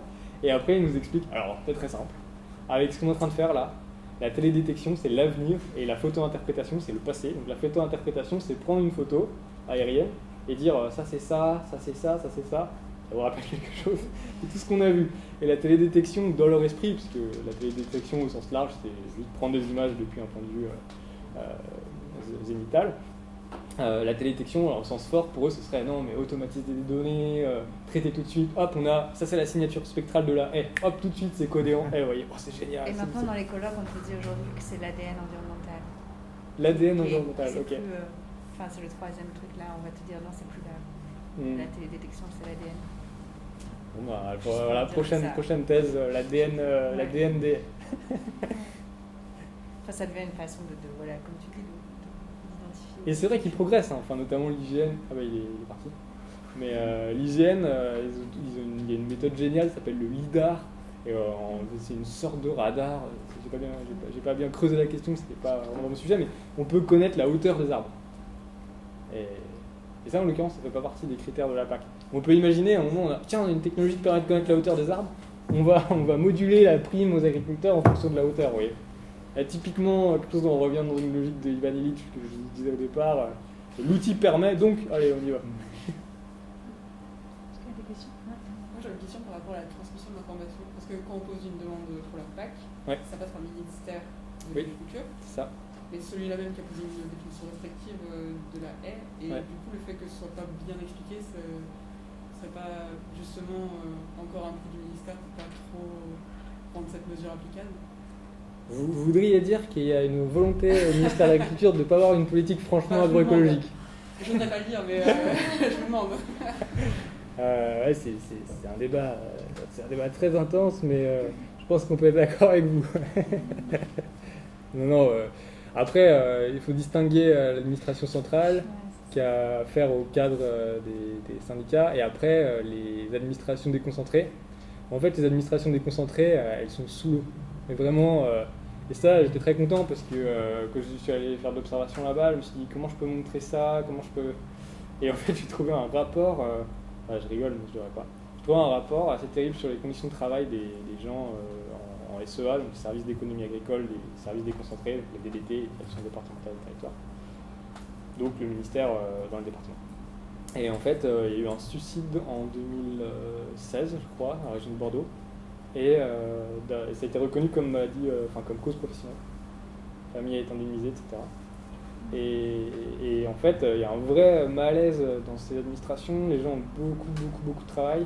C'est hyper technique. Parce qu'en fait, il faut être bon en agronomie. Il faut savoir parler à des gens très différents, des agriculteurs, des collectivités. Il faut gérer des outils numériques. Souvent, on est en retard, on fait des choses qu'on n'a pas envie de faire. Après, on se fait engueuler ou menacer. Enfin, c'est régulier qu'il y ait des versages de fumier ou des gens qu'on ne laisse pas sortir de leur bureau, etc. Il suffit de regarder un peu l'histoire des manifestations agricoles. Les DDT sont assez vite visés. Donc en fait, c'est très difficile comme métier. C'est hyper exigeant. Et souvent, moi, dans les personnes que j'ai vues, c'était absolument pas une volonté de complaire à je ne sais quel syndicat ou personne. C'est juste, ils essayent de faire en sorte que ça marche et ils se débrouillent. Et, je parle des gens qui appliquent les règles localement.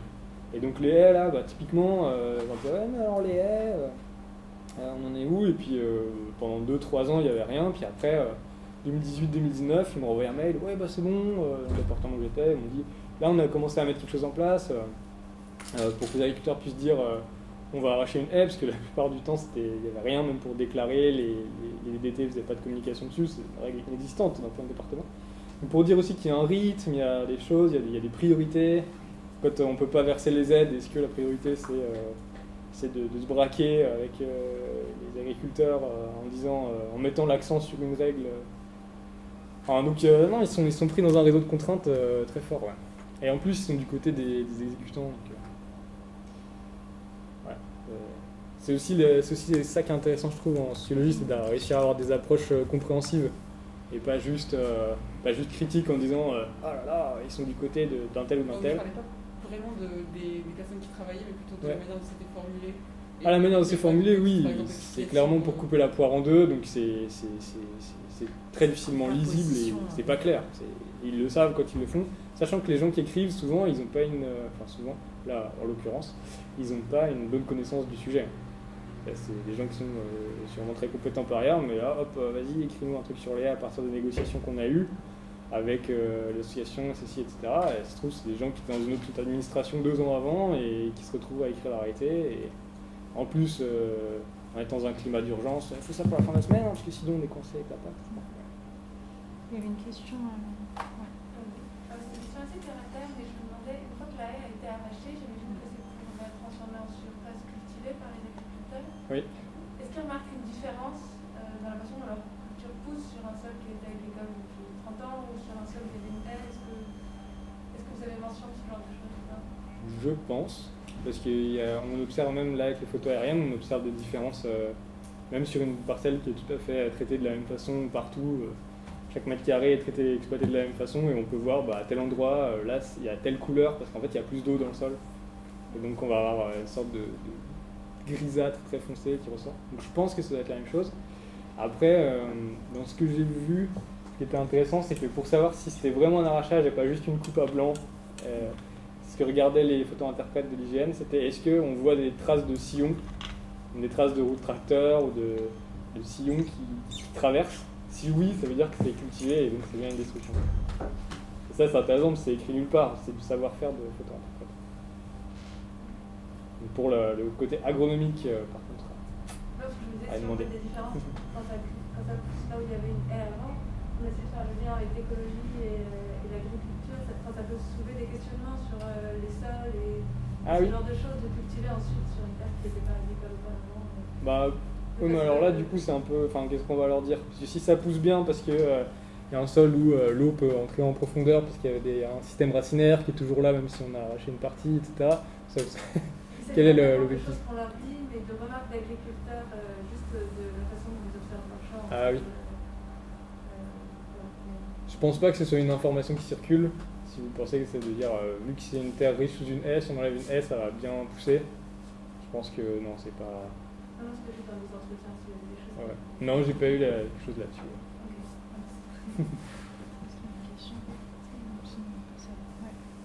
Justement, je pensais exactement un peu à ce dont vous parlez là par rapport au coupe à blanc. Ouais. Est-ce que dans tes entretiens, tu as pu voir des gens qui n'entretenaient plus la haie par peur qu'on pense qu'il l'ait arraché? Parce qu'il me semble que pour recéper un taillis, une coupe à blanc. Oui. Non, ça j'ai pas eu, non. Ça va, Non, c'est plutôt la tendance inverse. C'était le cas, non? Parce qu'avant justement cette mesure, parce que du coup quand ça a débordé, ça marchait pas pour la SAE, quoi. Non? Il n'y avait pas ça? Avant justement cette dispositif que... Non, elles étaient quand même admissibles depuis 2006 environ. Mais alors, c'est sûr qu'il y a des gens qui doivent pas savoir qu'ils ont le droit de couper les arbres. Bon, la plupart des agriculteurs que j'ai vus, ils le savaient. Pourquoi? Parce qu'ils étaient dans la zone géographique autour du remembrement, donc ils connaissaient bien le détail de la règle. Et ils la connaissaient probablement beaucoup mieux que des agriculteurs ailleurs en France qui n'étaient pas traités au problème directement. Donc peut-être qu'il y a des gens qui pensent ça. Ça c'est même sûr, il y a pas mal de gens qui doivent penser ça. Mais souvent c'est plutôt pris, en tout cas les critiques que j'entendais, c'était plus, en fait si on peut couper à blanc, autant nous laisser arracher, c'est la même chose. De pris dans l'autre sens en fait. C'est-à-dire, voilà. Parce qu'en disant, ils savent même pas ce que c'est qu'un arbre, parce que si on coupe un chêne, il ne repoussera pas. Justement, alors que, par exemple, pour des associations, des conseillers, etc., c'est pas si mal qu'on puisse couper, parce que c'est bien de pouvoir faire pousser des arbres pour ensuite les brûler, pour se servir. Voilà. J'ai une petite question sur pas encore, mais avec, je sais pas ce que tu en penseras, mais avec donc ces politiques, ces mesures qui font la haie un objet écologiquement intéressant aujourd'hui. Donc ce qui était le cas aussi dans d'autres mesures que moi j'avais étudiées là sur la MAE et ces mesures agroenvironnementales. Donc c'est des mesures facultatives. Oui, ça fait un moment que c'est quand même voilà. Et du coup, ce que j'avais observé, c'est qu'il y a aussi un champ professionnel qui se développe à côté, qui sont les entrepreneurs qui viennent s'occuper de ces haies, qui sont donc en fait les haies, elles sont pas forcément coupées et entretenues par les agriculteurs parce qu'il faut des machines particulières, Et du coup, en plus, il y a une transformation économique un peu particulière de champ où il leur faut des nouvelles, le domaine professionnel où il leur faut des nouvelles machines, il faut des techniques particulières, bref, plein de trucs comme ça. Donc je sais, c'est un peu décalé parce que ça va aussi dans des types d'agriculture peut-être un peu. Non, eux aussi, ils ont recours à des travaux. C'est tout ce qu'on appelle les entreprises de délégation de travaux ou de travaux agricoles. C'est pas du tout propre pro haies. Juste ça, quoi. Ah ouais, on le voit. Et puis il y a aussi toutes les haies qui sont en bord de route, qui sont traitées du coup, par un autre service de la DDT ou des collectivités plus locales que le département qui s'occupent des arbres pour la sécurité routière, en fait, pour pas qu'on se prenne des branches sur les voitures. Et l'idée de déléguer parce qu'il y a de plus en plus de surface, qu'il y a de moins en moins de temps, parce que ça c'est commun et c'est pas du tout que sur les haies. Il y a des sociologues des entreprises agricoles et des formes d'entreprises agricoles, notamment François Pursel, qui travaille là-dessus sur comment de plus en plus soit d'entreprises qui font que ça, soit d'agriculteurs pour qui au contraire c'est une source de revenus parce que ils achètent la grosse machine ou ils se mettent à plusieurs pour acheter la grosse machine, donc en CUMA, coopérative d'utilisation de matériel agricole, et ensuite ils vont vendre des services à des gens, même pour les récoltes, c'est très très courant. Oui, ça me faisait penser à ça quand tu parlais effectivement des fonctions sociales supplémentaires. C'est très courant et là la semaine dernière il y avait un colloque d'économistes du monde rural et de sociologues de l'agriculture et on ne sait pas comment catégoriser ça au niveau statistique. On en est qu'au début parce que comment est-ce que c'est toujours la prestation entre agriculteurs. Voilà, ouais. C'est pas forcément visible d'un point de vue comptable nationalement. C'est la compta privée, quoi. Je peux anticiper question peut-être parce que je les ai jamais montré ces cartes. Et après la thèse. Oui, je voulais quand Germain a parlé de ce qui se passe ailleurs. Voilà, je voulais j'ai lu dans tes pensées. Ailleurs, quoi. Alors, qu'est-ce qui se passe en France? Parce que ce qui s'est passé, c'est que j'ai présenté ma thèse, donc, et on m'a dit « Oh là là, vous les Français », parce qu'il y a une association européenne d'agroforesterie, j'ai travaillé un petit peu avec eux, je suis allé les voir, et en fait, ils m'ont dit « Ouais, en gros, vous les Français, vous êtes à l'arrache, hein. C'est super mal fait, là, tout ce que tu nous dis sur la numérisation manuelle, sur le fait que c'est pas appliqué, etc., c'est fou ». Et moi je lui ai dit oui mais c'est pas parce qu'on a, c'est pas l'absence de diagnostic ne garantit pas qu'on est en bonne santé. Parce qu'il n'y a pas eu la même enquête qui a été faite dans d'autres pays avec vraiment les mêmes outils, la même obsession pour la protection des. Donc ce que j'ai fait c'est que je me suis dit il faut que je trouve des données européennes. Et là vous envoyez des mails, personne ne vous répond. Voilà. Et il y a quelqu'un qui m'a contacté qui m'a dit travaille dans une administration agricole, donc pas le ministère, et qui m'a dit j'ai vu votre article, donc un des deux articles que vous avez lu, et je trouve ça intéressant, très intéressé aux données en agriculture. Et moi je suis sur un forum qui s'appelle Team Open Data. Je dis ok. Donc après je vais voir sur Team Open Data, donc un forum avec des geeks de la donnée, et je vais les voir. Alors dis-moi, je voudrais les données de la conditionnalité de la PAC. Puis on me répond c'est des données agrégées. En plus j'ai trouvé dans les règlements qu'en fait les États devaient les envoyer tous les ans à la Commission. Donc en tout cas c'est obligatoire et elles existent. Mais elles ne sont pas publiques. C'est écrit nulle part. J'ai lu les rapports sur la conditionnalité, j'ai jamais trouvé ces chiffres. La Cour des comptes européenne fait des audits, tout ça, mais on ne les a pas. On a juste les conclusions qui disent la conditionnalité, on sait que c'est. Voilà, personne ne sait si c'est vraiment appliqué, on sait que ça manque complètement de suivi, tout ça. Donc ça on savait déjà. Et donc moi j'ai demandé les données, donc on m'a dit va sur Ask the EU, demande à l'Union. C'est une plateforme qui est notamment faite pour des journalistes. Et en fait vous demandez, vous dites alors moi je voudrais à la DG Agri, voilà, hop, donc c'est la commission, la branche de la Commission européenne agricole.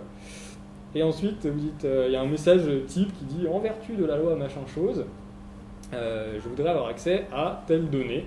Là, il faut décrire le plus précisément possible ce que vous voulez. Moi, je dis, je voudrais les données de contrôle de statistiques de la PAC. Donc, on m'a dit, ok. Donc là, en plus, il y a une date. Donc, vous demandez. Puis après, selon la loi machin chose, il faut qu'on vous réponde avant telle échéance. 2 semaines, 1 mois. Et donc là, j'ai une première réponse. On m'a envoyé des données. Mais c'était pas ce que je voulais parce qu'il y avait tout sauf la conditionnalité. Donc après, j'ai renvoyé. Mais c'était déjà très bien de les avoir. Après, j'ai renvoyé. Ça a duré. J'ai soutenu en juin. J'ai commencé, je pense, à avril-mai. Et tout est public, donc ça c'est très bien parce que c'est à la fois sain dans le sens où vous n'êtes pas tout seul face à l'administration en disant ils m'ont pas répondu ou voilà. Et en même temps, ça leur met une certaine pression. Il y a une équipe sur la plateforme, donc si on ne vous répond pas dans les délais, vous pouvez dire « on n'a pas répondu ». On vous aide. Et en même temps, les données qui sont envoyées sont disponibles pour tout le monde, parce qu'elles sont sur la plateforme, elles ne sont pas dans la boîte mail. Donc c'est génial. Et tout le monde devrait pouvoir s'en servir. Il faut vraiment faire la pub de ça. Et donc ils m'ont envoyé plus de 400 PDF d'applications de la PAC par an, par pays dans le meilleur des cas, au pire par région. Donc, un par Länder pour l'Allemagne, un par communauté autonome pour l'Espagne. Et puis l'Italie, c'était gentil parce qu'ils m'ont envoyé par région et pour le pays aussi. Donc après, je me suis amusé, donc ça c'est les bonheurs d'après-soutenance, il y a une euphorie qui vous porte, donc vous pouvez faire ça pendant des dizaines d'heures à remplir des PDF dans un Excel. Et puis après, j'ai été gentiment initié au SIG par des collègues de l'INRA, là, et au début du mois, j'ai pu faire ces cartes. Donc ça paraît rien, mais c'était hyper long. Et on voit ici, ça c'est un document que j'avais réussi à avoir pendant la thèse de quelqu'un qui est à la Commission européenne et qui m'avait envoyé un document interne où on voyait pour chaque pays le nombre d'éléments protégés. Déjà, gain de temps incroyable parce que s'il faut aller chercher dans chaque langue, c'est le cas aussi pour les statistiques, hein, par exemple, Chypre et la Grèce c'était tout le temps en grec. C'est la seule fois de ma vie où je me suis servi vraiment de mes cours de grec ancien pour déchiffrer. Et donc là on voit plus c'est vert, plus c'est et plus on protège les éléments. Donc ça c'est pas des pays hein, sur de l'Europe, Wallonie, France, etc. Mais les règles sont différentes, les matérialités différentes. Et donc on voit quoi, il y a les champions, il y a l'Espagne et l'Allemagne, eux ils protègent à fond, ils protègent 9 éléments, donc ils protègent pas seulement parce qu'en France vous avez parlé que des haies, mais on protège aussi le bosquet et les mares, et bizarrement personne n'en parle, parce que il y a pas très peu de gens qui s'intéressent au bosquet et aux haies, alors que les haies, il y a déjà des professions qui s'en occupent. Et eux ils protègent aussi les arbres isolés, les arbres alignés, les murets en pierre sèche, ils protègent plein de choses. C'est le top du top. Et après, si on regarde donc ça, parce que c'est pareil, hein, c'est. Juste, Léo, il nous reste 2 minutes. Hein. 2 minutes. Enfin, même bon, bah, en gros, le taux de contrôle, bah, on voit qu'en fait, la France, c'est vraiment pas si mal que ça. Et après, ça, c'est que sur les contrôles sur place. Et si on prend tous les contrôles, on voit qu'en fait, les haies, c'est vraiment hyper modique, très peu appliqué. Et que finalement, la France est dans le ventre mou. Mais voilà, ça reste très peu appliqué. Ça va arrêter d'objectiver un peu l'ensemble. Ouais, donc oui. Spécificité française ou pas, ça, je sais pas quoi. J'espère que je frustre personne, mais on va devoir s'arrêter là. Bon, alors il y a les deux articles que Léo nous avait envoyés qui sont disponibles sur le drive du séminaire si vous voulez aller les lire. Voilà, et prolonger les échanges, on peut te contacter, je pense aussi. Tout à fait. Des questions ou des réactions suite à cette présentation. Merci pour cette plongée au cœur des haies. Je ne sais pas si tu as un mot à dire, Germain. Juste, je trouve que c'est intéressant par rapport aussi à ce que tu es là à la séance dernière. C'est qu'on voit que pour faire donc, de la sociologie de l'environnement, comme tout autre type d'immersion dans lequel il faut s'acturer à tout un monde, à un langage, et que souvent il est doux parce que là c'était autant le monde agricole que le monde administratif, voire même triple numérique et aussi environnemental, quoi. Donc c'est intéressant de voir que c'est pas parce qu'on est sûr qu'on ne peut pas être aussi utiliser les bons mots, les bons lexiques, les bonnes façons de parler, puis aller dehors, aller voir des etc. quoi. Ouais. Et, ou autre. On va dire 2 mots sur la prochaine séance. Ouais, la prochaine séance. Donc oui c'est ça. Donc avant, s'il y en a qui veulent faire le compte rendu de cette séance, notamment pour être validé pour le premier semestre. Pour le séminaire, vous pouvez. Voilà, je ne sais pas si finalement vous avez... c'est une validation par semestre ? Non, mais il y en a qui m'avaient demandé ça à un moment. Parce qu'ils ne pouvaient plus être là au second semestre. Je ne sais pas qui, mais bon, peut-être pas. C'était vous. Oui, de ça. Bah oui, bien sûr. Ouais. Et du coup, pour la prochaine... séance en regard. Soyons fous. Très bien, ça va être très bien. Mais on te dira s'il y a des comptes rendus sur la séance. Bien. Et donc, la prochaine séance a lieu le 11 janvier. Donc c'est Samir Dumédienne qui est historien qui vient. Qui est historien. Ouais. Oui, c'est tout à fait. Samir qui nous fait le plaisir de venir de Rome où il est en postdoc actuellement, je crois. Et, il est à la maison. Pour moi, en postdoc, les techniques fellow. Oui, mais il a presque été en poste. En tout cas, il va venir nous parler d'un bouquin, un livre qui est sorti